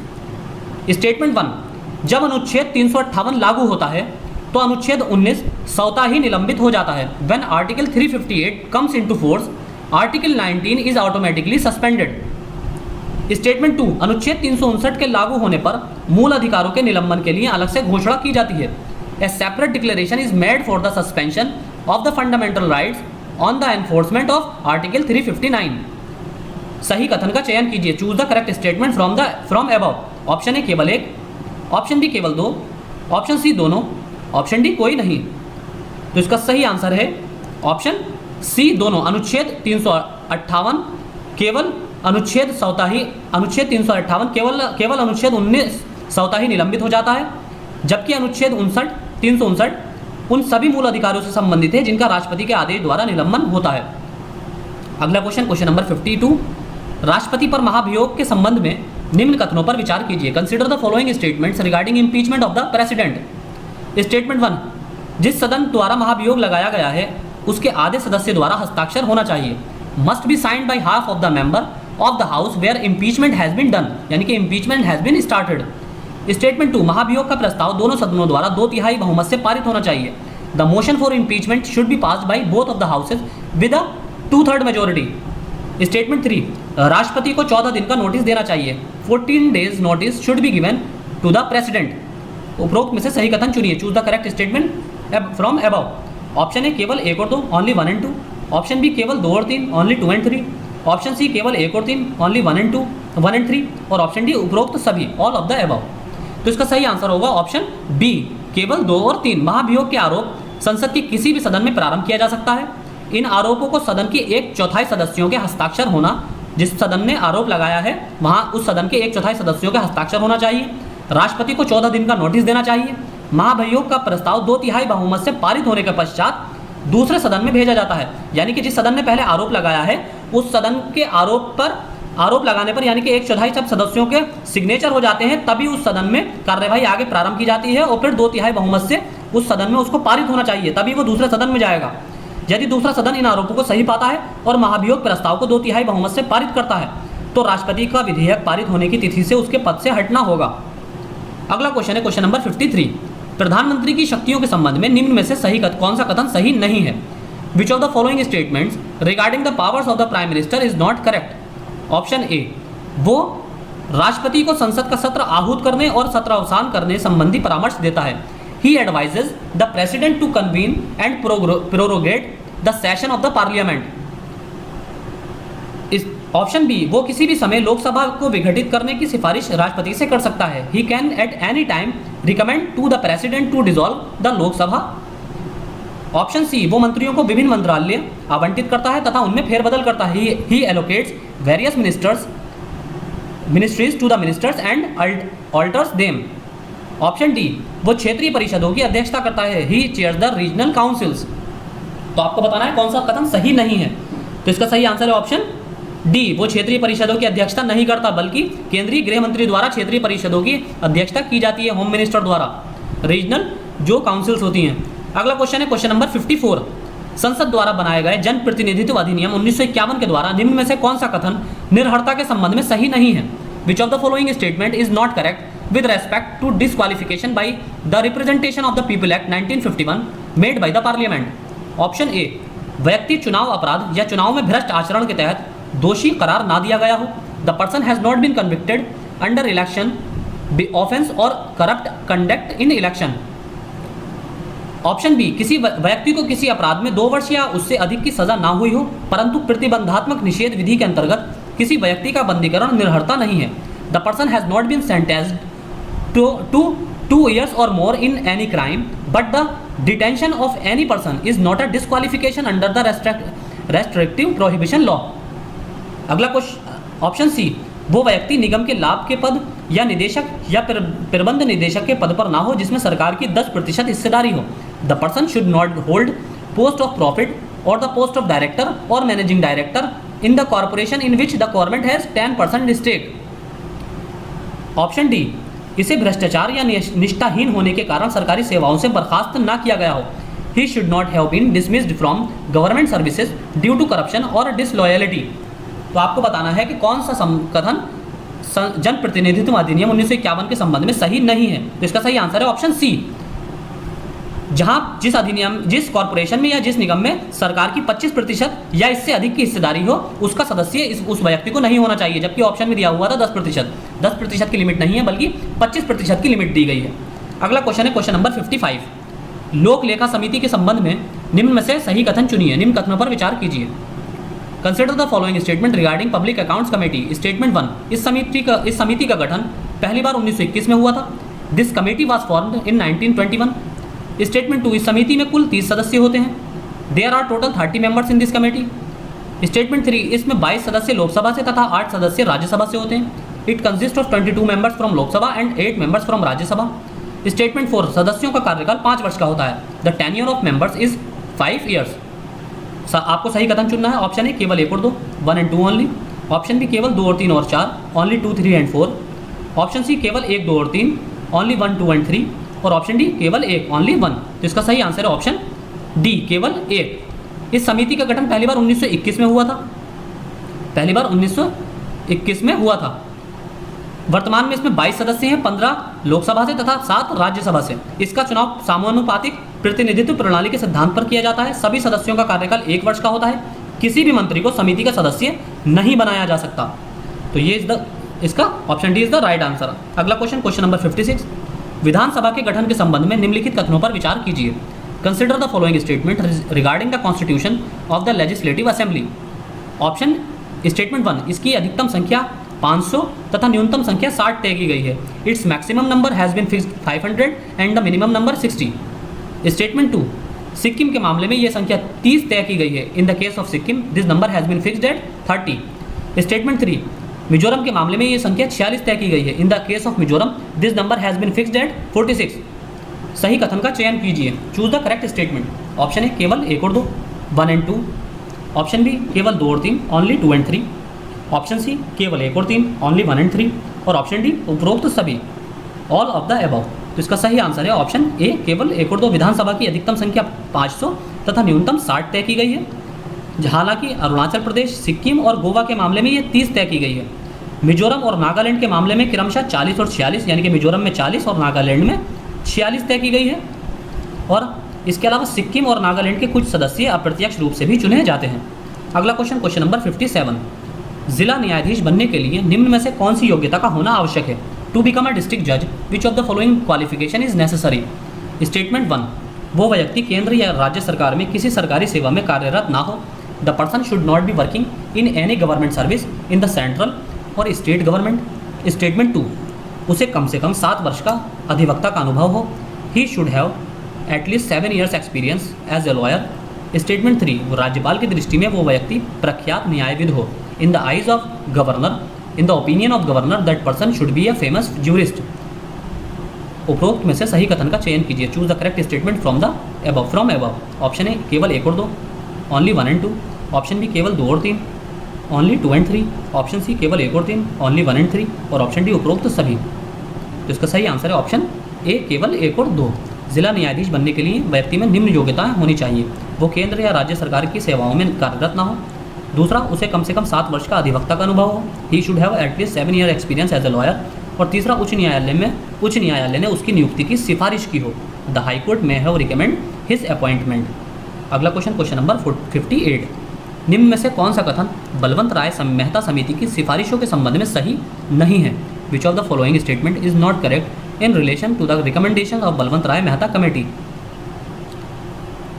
Option A, गांव स्तर पर ग्राम पंचायत, ब्लॉक स्तर पर पंचायत समिति तथा जिला स्तर पर जिला परिषद की स्थापना। Establishment of gram panchayat at village level, panchayat committee at block level and district council at district level.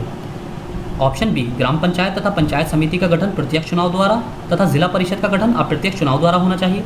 Gram panchayat and gram committee should be formed by direct election and district council should be formed by indirect election. Option C, जिला परिषद का अध्यक्ष जिलाधिकारी होना चाहिए। The district council should be headed by a district magistrate. और option D, panchayat समिति को कार्यकारी निकाय तथा जिला परिषद को सलाहकारी, समन्वयकारी और पर्यवेक्षण निकाय होना चाहिए। The panchayat committee should be the executive body and the district council should be the advisory, coordinating and supervising body. तो आपको बताना है कि बलवंत राय मेहता समिति की सिफारिशों के संबंध में कौन सा कथन सही नहीं है।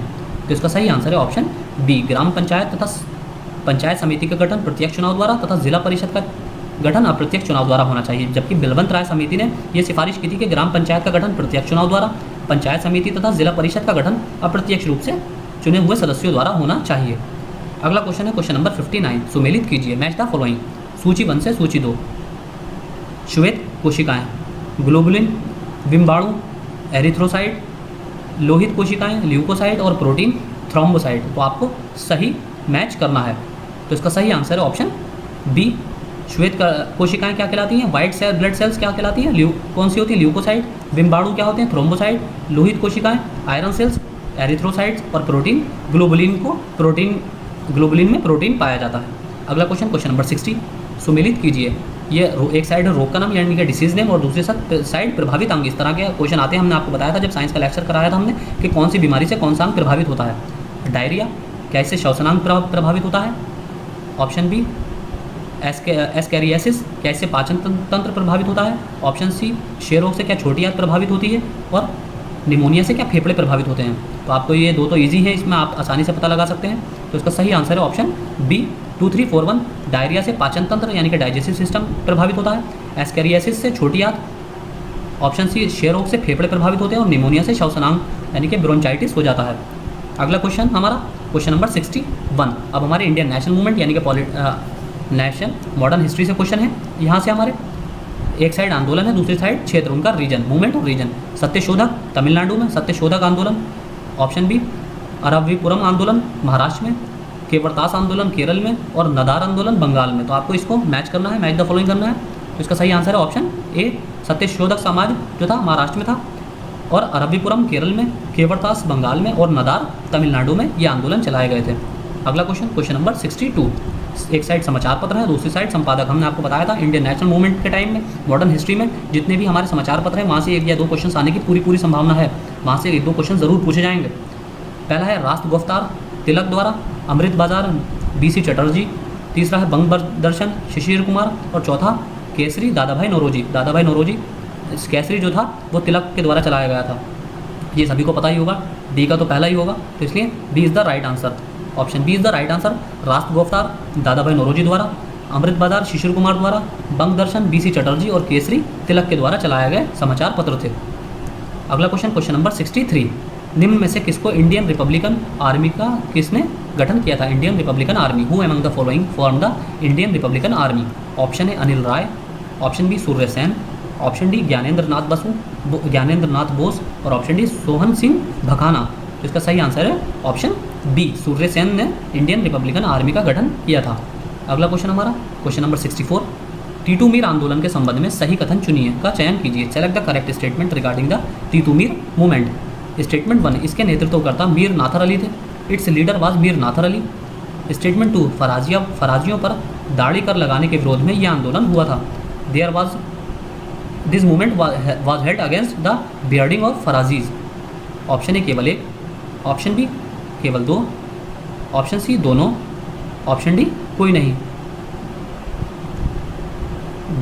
This movement was against the beard tax of on Farazis. तो इसका सही ट्रांसलेशन यह होगा, इसका सही आंसर है ऑप्शन सी दोनों। इसके नेतृत्वकर्ता मीर नाथर अली थे और फराजियों पर दाढ़ी कर लगाने के विरोध में यह आंदोलन हुआ था।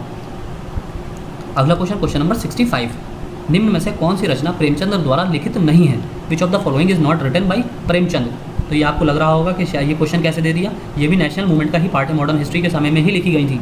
रंगभूमि, सेवा सदन, ऑप्शन सी मेला आंचल, और ऑप्शन डी प्रेम आश्रम।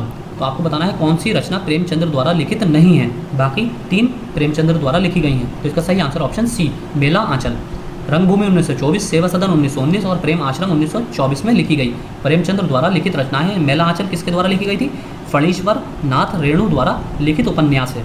ये फणीश्वर नाथ रेणु द्वारा लिखा गया उपन्यास है मेला आंचल, बहुत इंपॉर्टेंट है ये।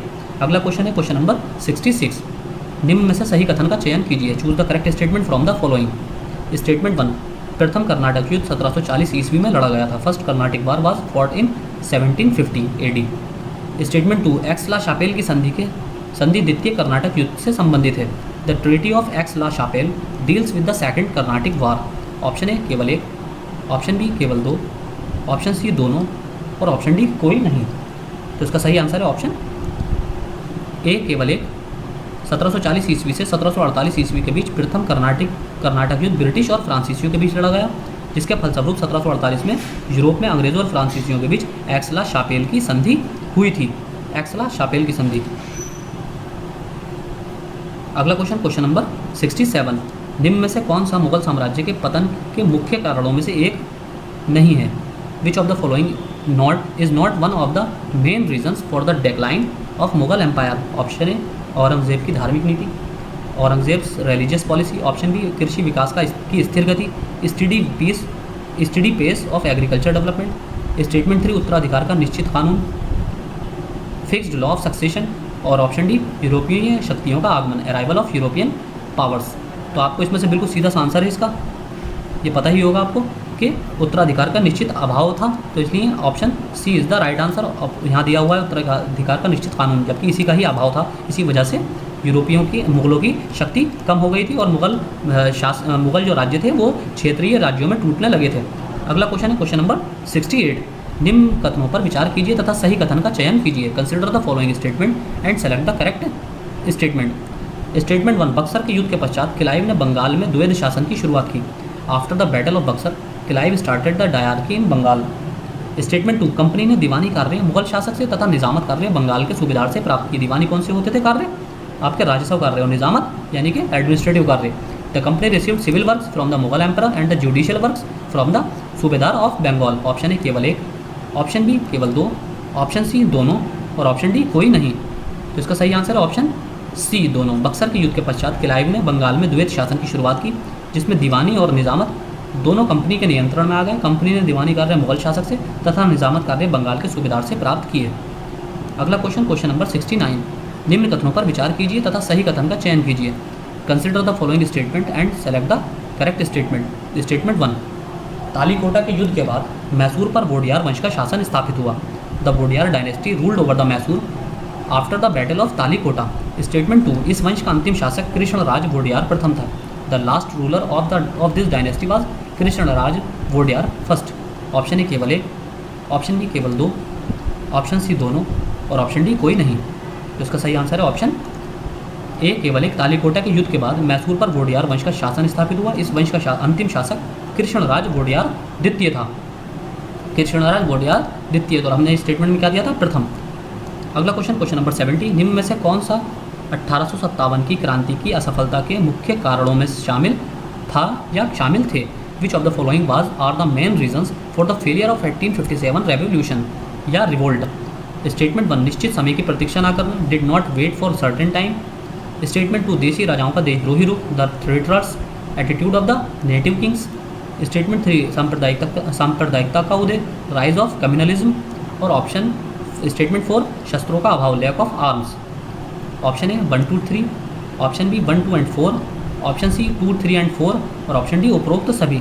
तो ये इन सभी का ही विफलता का मुख्य कारण, ये सारे ही कारण 1857 की क्रांति की विफलता के मुख्य कारणों में से शामिल थे, क्योंकि ना तो निश्चित समय का प्रतीक्षा की थी, समय से पहले ही शुरू हो गया था 1857 की क्रांति, देशी राजाओं ने अंग्रेज़ों का साथ दिया था, सांप्रदायिकता भी फैल गई थी इस 1857 की क्रांति के दौरान, और शस्त्रों का अभाव था, इनके पास शस्त्र नहीं थे क्रांतिकारियों के पास।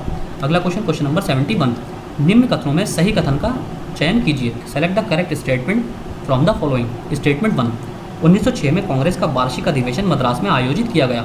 इन 1906 the annual Congress session was held in Madras. Statement 2, इसकी अध्यक्षता दादा भाई नौरोजी ने की थी। It was presided over by दादा भाई नौरोजी। ऑप्शन ए केवल 1, ऑप्शन बी केवल 2, ये हमने कराया है आपको स्पेक्ट्रम में। ऑप्शन सी दोनों और ऑप्शन डी कोई नहीं, नन ऑफ द अबव। तो इसका सही आंसर है ऑप्शन बी केवल 2। 1906 में कांग्रेस का वार्षिक अधिवेशन कलकत्ता में आयोजित किया गया और इसकी अध्यक्षता दादा भाई नौरोजी ने की थी। अगला क्वेश्चन नंबर 72, निम्न में से कौन सा कथन उदारवादियों तथा उग्रवादियों के बीच में अंतर के बारे में सही नहीं है? Which of the following statement is not correct about the difference between liberals and extreme people. Option A, उदारवादियों का सामाजिक आधार शहरों के उच्च मध्यम वर्गीय लोगों के बीच था, जबकि उग्रवादियों का सामाजिक आधार निम्न मध्य वर्गीय लोगों के बीच था। The social base of the liberals was among the upper middle class people of the cities, while the social base of the extremist was among the lower middle class people.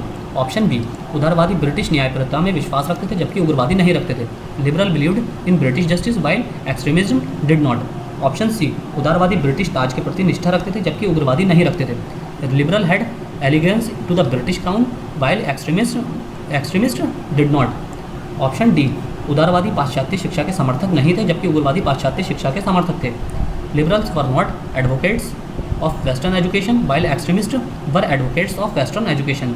तो आपको बताना है इसमें से कौन सा कथन उग्रवादी और उदारवादियों के बीच अंतर के बीच सही नहीं है। तो option D is the right answer. उदारवादी पाश्चात्य शिक्षा के समर्थक थे, जबकि उग्रवादी पाश्चात्य शिक्षा के समर्थक नहीं थे, वो भारतीय संस्कृति को ही ज़्यादा उच्च मानते थे।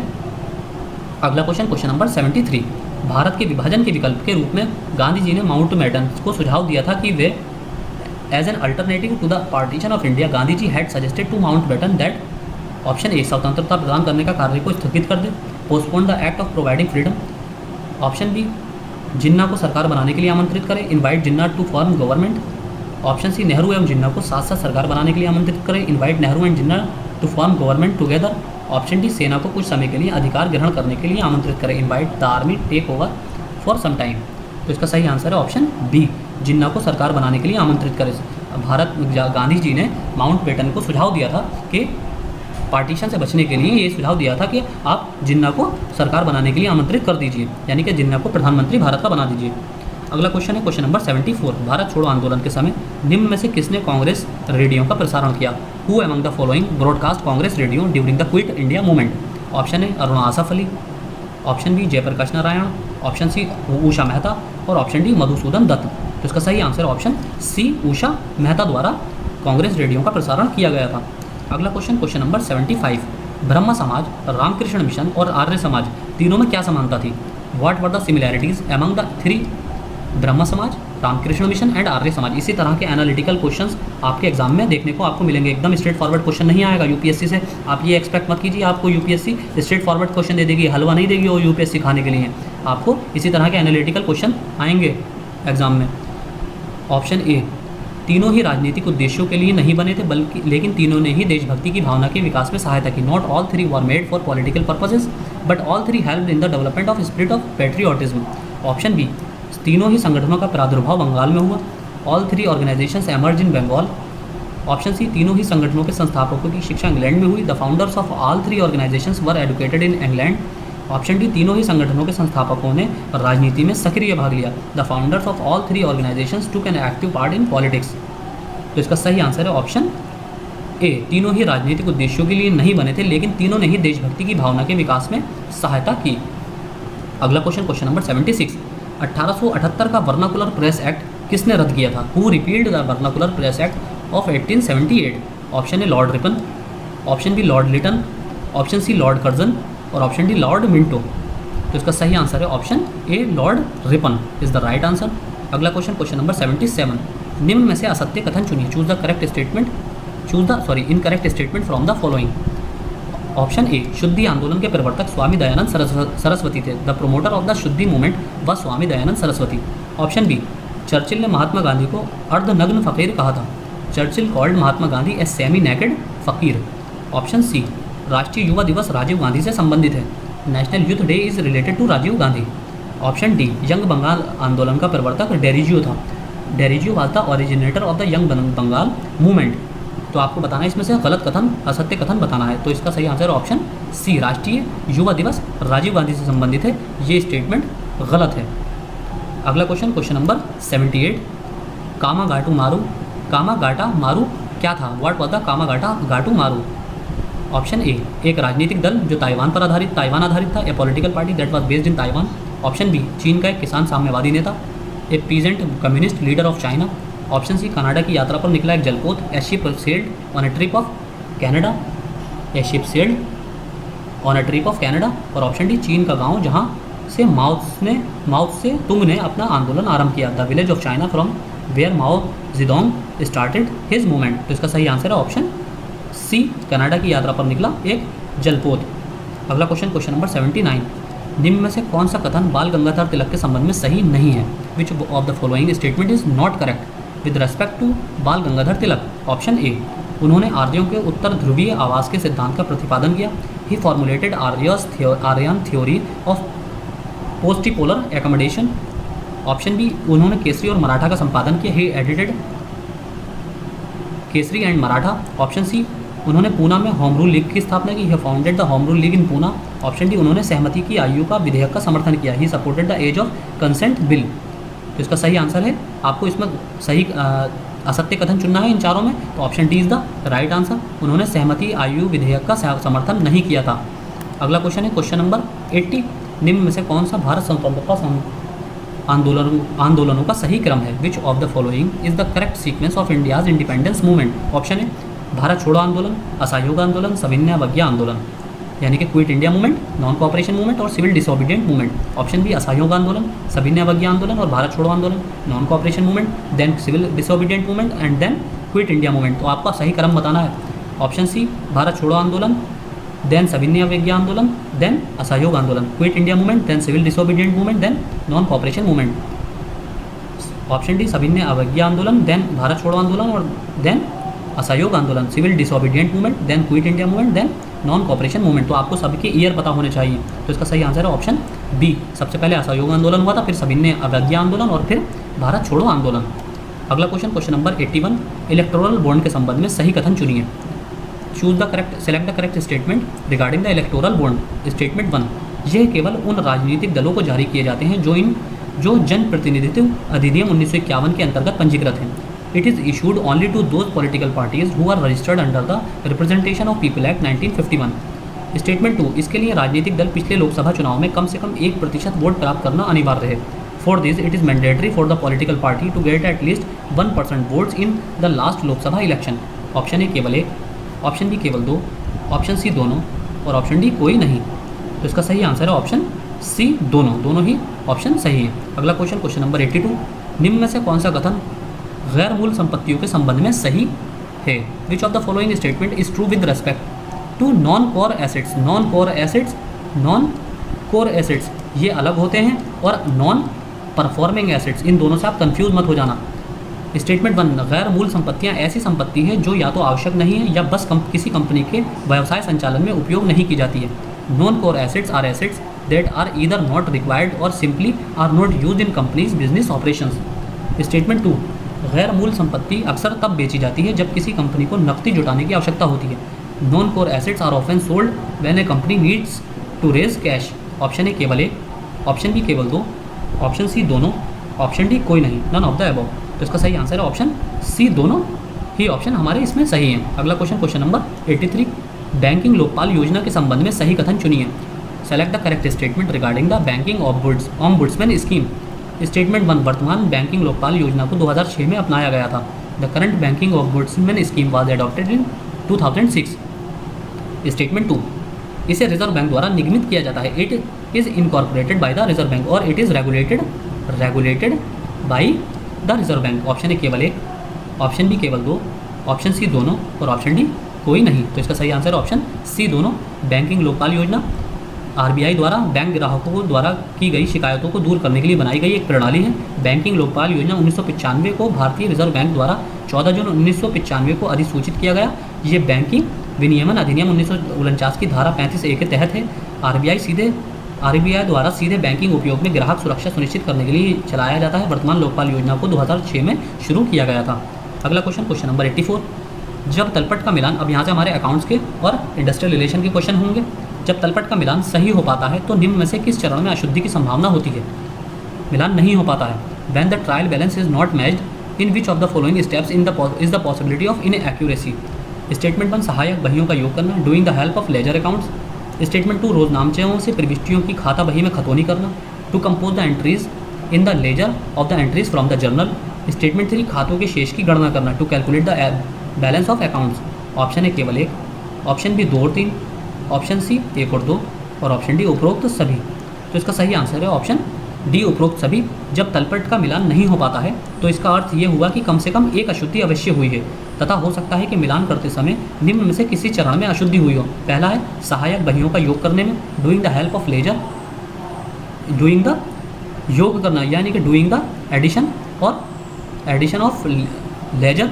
दूसरा, रोजनामचे से प्रविष्टियों की खाता बही में खतौनी करना, to compose the entries in the ledger of the entries from the journal. तीसरा है खातों के शेष की गणना करना, to calculate the balance of accounts. चौथा, खातों के शेष को तलपट में ले जाना, take the reminder of the accounts to the trial balance. और पांचवा, तलपट के स्तंभों का योग करना, to add the columns of the trial balance. अगला क्वेश्चन है हमारा क्वेश्चन नंबर 85, तलपट तैयार करने की योग विधि के संबंध में सही कथन चुनिए। Choose the correct statement regarding the totals method of preparing the trial balance. Statement 1, इस विधि के अंतर्गत खाता बही में के केवल नाम पक्ष का योग अलग से ज्ञात किया जाता है। Under this method only the sum of the name side या debit side, sum of the debit side of the ledger is determined separately. Statement 2, ये विधि व्यापक रूप से प्रयोग में नहीं लाई जाती। This method is not widely used. Option A केवल एक, ऑप्शन बी केवल दो, ऑप्शन सी दोनों, ऑप्शन डी कोई नहीं।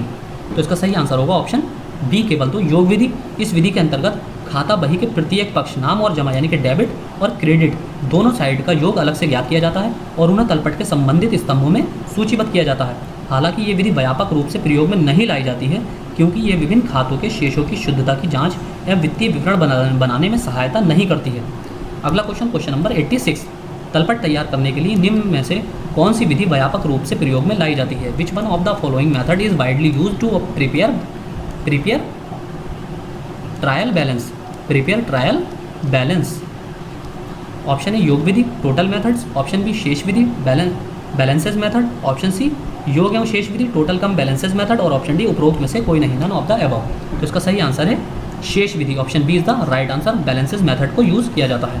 अगला क्वेश्चन नंबर 87, तलपट ज्ञात करने की शेष विधि के संबंध में सही कथन चुनिए। Choose the correct statement regarding the balances method to finding the trial balance. Statement 1, तलपट में साधारणतया देनदारों के व्यक्तिगत खातों की राशि को दर्शाया जाता है। The trial balance usually shows the amount of the individual accounts of the debtors. Statement 2, तलपट में साधारणतया लेनदारों के व्यक्तिगत खातों की राशि को दर्शाया जाता है। The trial balance usually shows the amount of the individual accounts of the creditors. Option A केवल एक, ऑप्शन बी केवल दो, ऑप्शन सी दोनों और ऑप्शन डी कोई नहीं। तो इसका सही आंसर होगा ऑप्शन डी कोई नहीं। तलपट में साधारणतया देनदारों के व्यक्तिगत खातों के शेष के स्थान पर विविध देनदारों की राशि को दर्शाया जाता है, यानी कि the trial balance usually shows the amount of miscellaneous debtors in place of the balance of the individual accounts of the debtors. इसी प्रकार से लेनदारों के व्यक्तिगत खातों की राशि के स्थान पर विविध लेनदारों की राशि दर्शाई जाती है। Similarly the amount of miscellaneous creditors is shown in place of the amount of individual accounts of the creditors.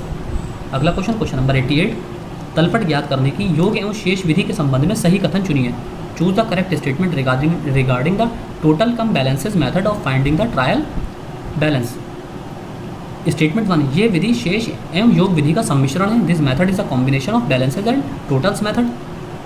Statement 2, इस विधि में राशि के लिए 4 स्तंभ तैयार किए जाते हैं। In this method 4 columns are prepared for amount. Statement 3, 2 स्तंभ विभिन्न खातों के नाम योग लिखने के लिए तथा अन्य 2 स्तंभ इन खातों के जमा योगों के लिखने के लिए होते हैं। The 2 columns are for writing the total debit of the different accounts and the other 2 columns are for writing the total credits of these accounts। Option A केवल 1, ऑप्शन बी 1 और 2, ऑप्शन सी 1 और 3 और option D उपरोक्त सभी। तो इसका सही answer है ऑप्शन बी 1 और 2। ये विधि शेष एवं योग विधि का सम्मिश्रण है। इस विधि में राशि के लिए 4 स्तंभ तैयार किए जाते हैं। 2 स्तंभ विभिन्न खातों के नाम और जमा योग लिखने के लिए तथा अन्य 2 स्तंभ इन खातों के नाम और जमा शेषों को लिखने के लिए होते हैं।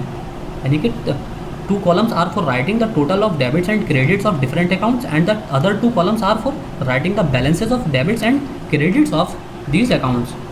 अगला क्वेश्चन नंबर 89, तलपट ज्ञात करते समय जो अशुद्धियाँ प्रारंभिक लेख की बहियों के अभिलेखन के समय या खाता बही में खतौनी के समय तैयार की जाती हैं वो क्या कहलाती हैं। What are the errors that occur when finding the trial balance at the time of recording the books of the original entry or at the time of the posting in the ledger। Option A लेख अशुद्धियाँ, errors of omission. Option B सैद्धांतिक अशुद्धियाँ, errors of principle. Option C लोप अशुद्धियाँ, errors of omission. Option D क्षतिपूरक अशुद्धियाँ, compensating errors. तो इसका सही आंसर है option C is the right answer, लोप अशुद्धियाँ, एरर ऑफ ओमिशंस। तो इसे क्या कहते हैं, ये कौन सी होती हैं। ये अशुद्धियाँ प्रारंभिक लेख की बहियों के अभिलेखन के समय या खाता बही में खतौनी के समय हो जाती हैं। ये 2 प्रकार की होती हैं, पूर्ण लोप अशुद्धि, एरर्स ऑफ कंप्लीट ओमिशन, और दूसरी आंशिक लोप अशुद्धि, एरर ऑफ पार्शियल ओमिशन। अगला क्वेश्चन नंबर 90, तलपट ज्ञात करने में निम्न में से किस प्रकार की अशुद्धियाँ लिपिकीय अशुद्धियाँ कहलाती हैं। Which of the following type of errors are called clerical errors in the determining the trial balance. Option है लेख अशुद्धियाँ, errors of commission. Option B सैद्धांतिक अशुद्धियाँ, errors of principle. Option C लोप अशुद्धियाँ, एरर्स ऑफ ओमिशन, और option D क्षतिपूरक अशुद्धियाँ, एरर्स ऑफ कंपनसेटिंग एरर्स। तो इसका सही आंसर है ऑप्शन ए लेख अशुद्धियाँ, एरर्स ऑफ कमीशन को ही क्लेरिकल अशुद्धियों के नाम से जाना जाता है। अगला क्वेश्चन नंबर 91, क्षतिपूरक अशुद्धियों के संबंध में निम्न में से सही कथन चुनिए। Choose the correct statement from the following regarding compensating errors. Statement 1, इन अशुद्धियों का प्रभाव केवल नाम खातों पर पड़ता है जबकि जमा खातों पर नहीं पड़ता है। These errors only affect the debit side of the account, it does not affect the credit side. Statement 2, ऐसी अशुद्धियाँ तलपट के मिलान पर प्रभाव नहीं डालती। Such errors do not affect the matching of the trial balance, matching of the trial balance. Option A केवल 1, option B केवल 2, option C दोनों, option D कोई नहीं। तो इसका सही आंसर है ऑप्शन बी केवल 2, क्षतिपूरक अशुद्धियाँ। जब 2 या 2 से अधिक अशुद्धियाँ इस प्रकार होती हैं कि इनका शुद्ध प्रभाव खातों के नाम पक्ष व जमा पक्ष पर नहीं पड़ता, तो ऐसी अशुद्धियाँ क्षतिपूरक अशुद्धियाँ कहलाती हैं, यानी कि कंपनसेटिंग एरर्स कहलाती हैं। ऐसी अशुद्धियाँ तलपट के मिलान पर प्रभाव नहीं डालती।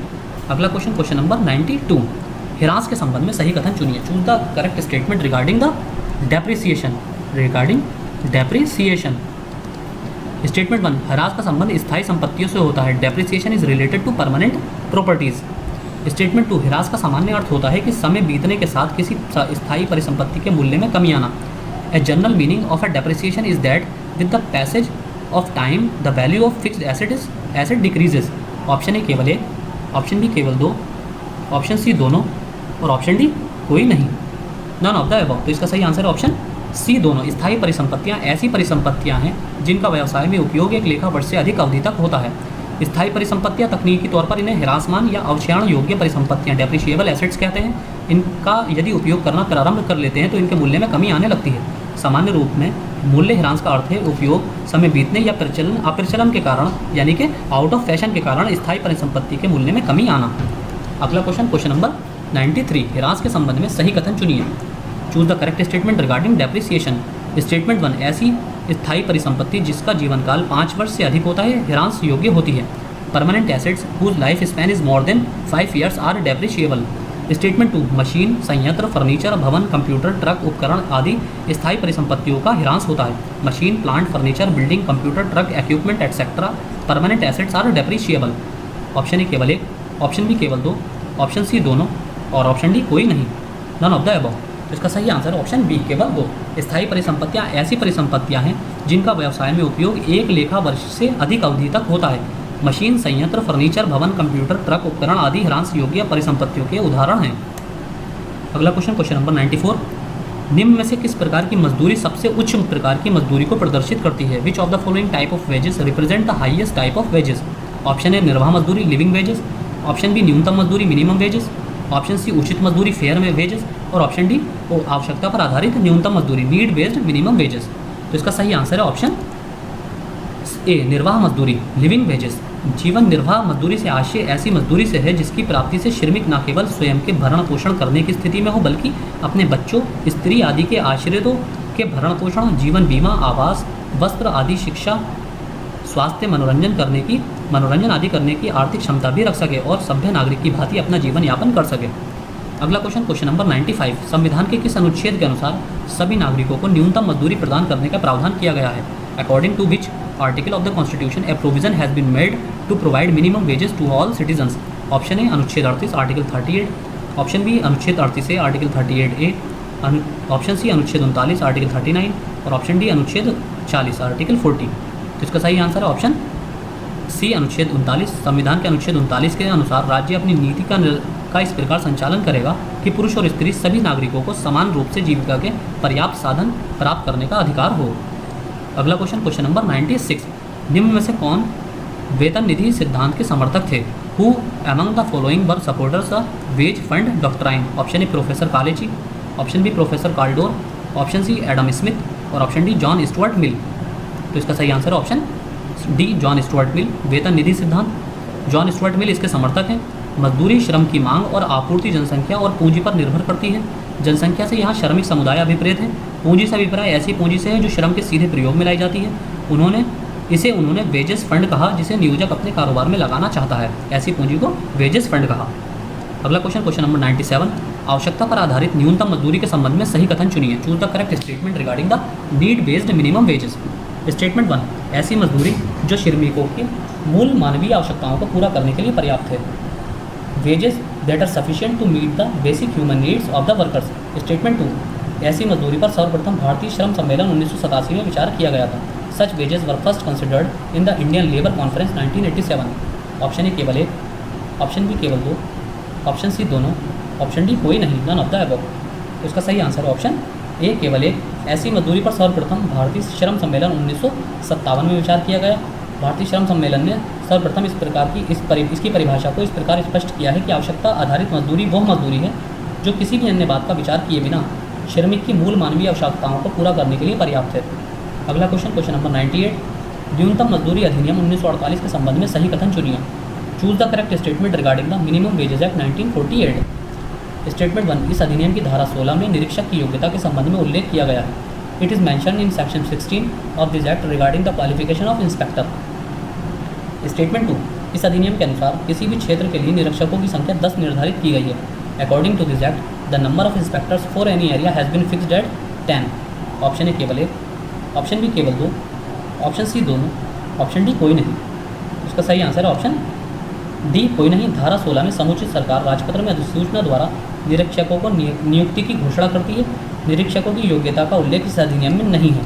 और दूसरा, निरीक्षकों की संख्या कितनी होगी ये समुचित सरकार के ऊपर निर्भर करेगा। समुचित सरकार कौन? जो कंसर्न गवर्नमेंट होगी जिस स्टेट में वो फैक्ट्री या वो ऑर्गेनाइजेशन काम कर रही होगी। निरीक्षकों की संख्या निश्चित नहीं है। अगला क्वेश्चन नंबर 99, न्यूनतम मजदूरी अधिनियम 1948 के उल्लंघन के संबंध में निम्न में से सही कथन चुनिए। With reference to the violation of minimum wages act 1948, choose the correct statement from the following. Statement 1, किसी भी नियोजक द्वारा अपने कर्मकारों से 8 घंटे से अधिक काम लेना दंडनीय अपराध है। It is punishable offence by any employer to take more than 8 hours of work from his workers. Statement 2, इस अधिनियम का उल्लंघन होने पर 1 वर्ष का कारावास या 500 रुपये या दोनों हो सकता है। 1 year of imprisonment of ₹500 for violation of this act और it can be both. Option A केवल 1, ऑप्शन बी केवल 2, ऑप्शन सी दोनों, ऑप्शन डी कोई नहीं। इसका सही आंसर है ऑप्शन डी कोई नहीं। जब नियोजक धारा 13 के किसी नियम या दिए गए आदेश का उल्लंघन करता है तो धारा 13 में निर्धारित काम के घंटों को अधिक कर्मकारों से काम लेना दंडनीय अपराध है। कारावास 6 महीने तक और 500 रुपये तक का आर्थिक दंड या दोनों एक साथ दिए जा सकते हैं। ये अपराध की गंभीरता तथा सुसंगत तथ्यों पर निर्भर करेगा। और क्वेश्चन नंबर 100, न्यूनतम मजदूरी अधिनियम 1948 के संबंध में सही कथन चुनिए। Choose the correct statement regarding the minimum wages act 1948। Statement 1, इस अधिनियम के अनुसार केंद्रीय सलाहकार परिषद का गठन केंद्र सरकार द्वारा किया जाएगा। According to this act, central advisory council shall be constituted by the central government. Statement 2, केंद्रीय सलाहकार परिषद के सदस्यों की संख्या केंद्र सरकार के विवेक पर निर्भर करेगी। The number of members of central advisory council will depend on the discretion of the central government. Statement 3, केंद्रीय सलाहकार परिषद में 1/3 सदस्य स्वतंत्र व्यक्ति होंगे और 1/3 of the members of the central advisory council shall be independent persons.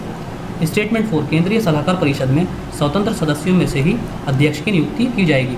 The chairman will be appointed from among the independent members in the central advisory council. Option A केवल 1, ऑप्शन बी 1, 2, 4, ऑप्शन सी 2 और 4, 2 and 4, option D उपरोक्त सभी, all of the above. तो इसका सही answer है option D, उपरोक्त सभी। केंद्रीय सलाहकार परिषद का गठन केवल केंद्र सरकार करेगी। इसके सदस्य केंद्रीय सरकार द्वारा नामित होंगे। उनकी सदस्य संख्या केंद्र सरकार के विवेक तथा कार्य की आवश्यकता एवं कार्य की अधिकता पर निर्भर करेगी। उनके लिए अधिसूचित नियोजकों के नियोजक तथा कर्मकारों का प्रतिनिधित्व करने के उद्देश्य से सदस्य नियुक्त किए जाएंगे।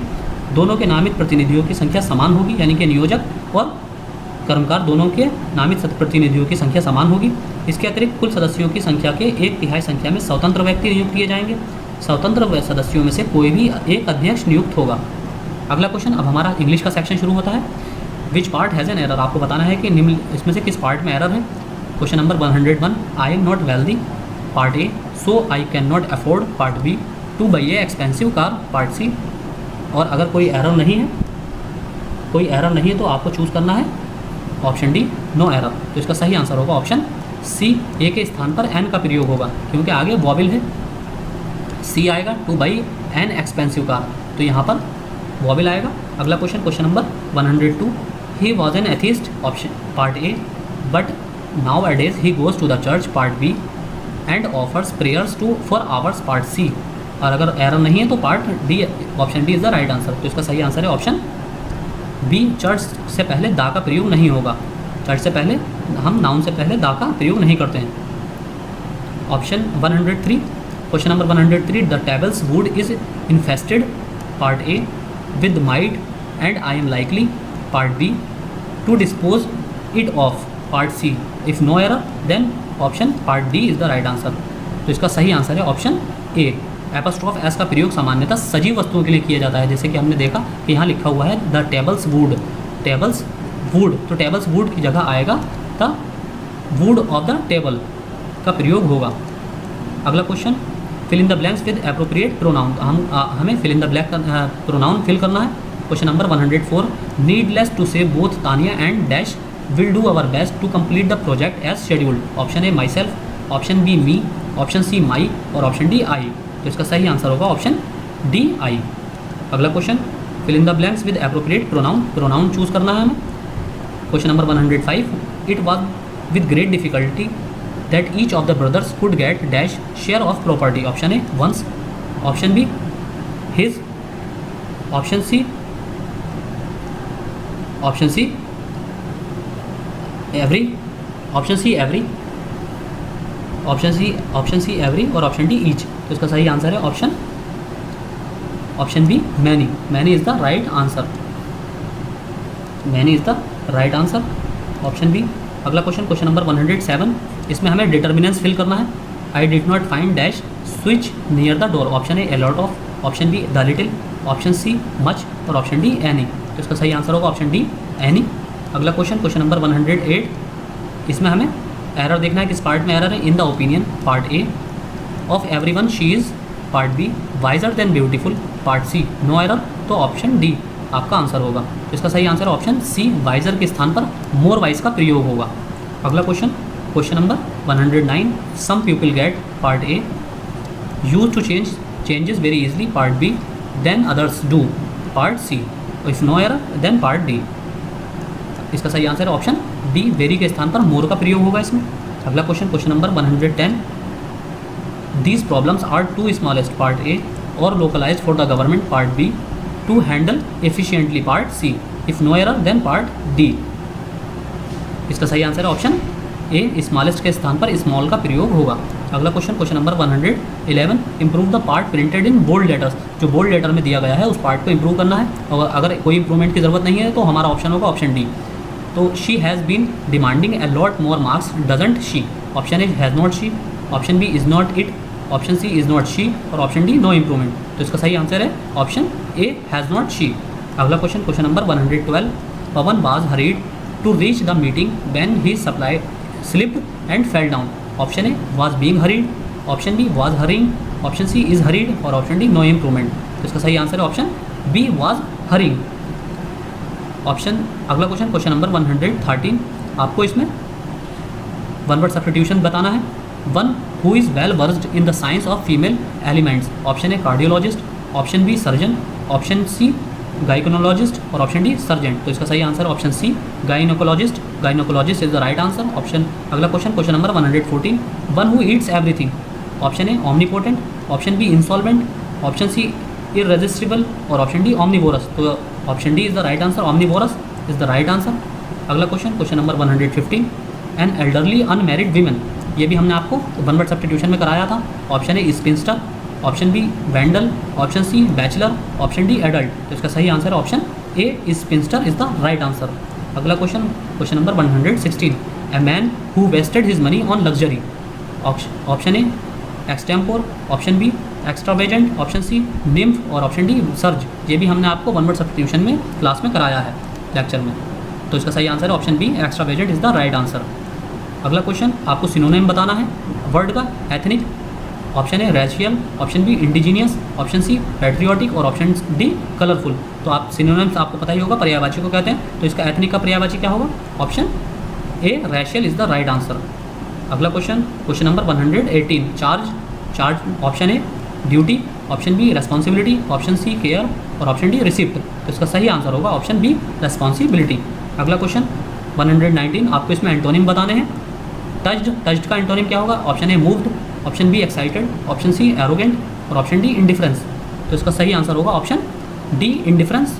अगला क्वेश्चन और लास्ट क्वेश्चन आज का हमारा 120, एकॉर्ड। इसका आपको एंटोनिम बताना है। Option A concord, option B policy, option C dissent और ऑप्शन डी एक्ट।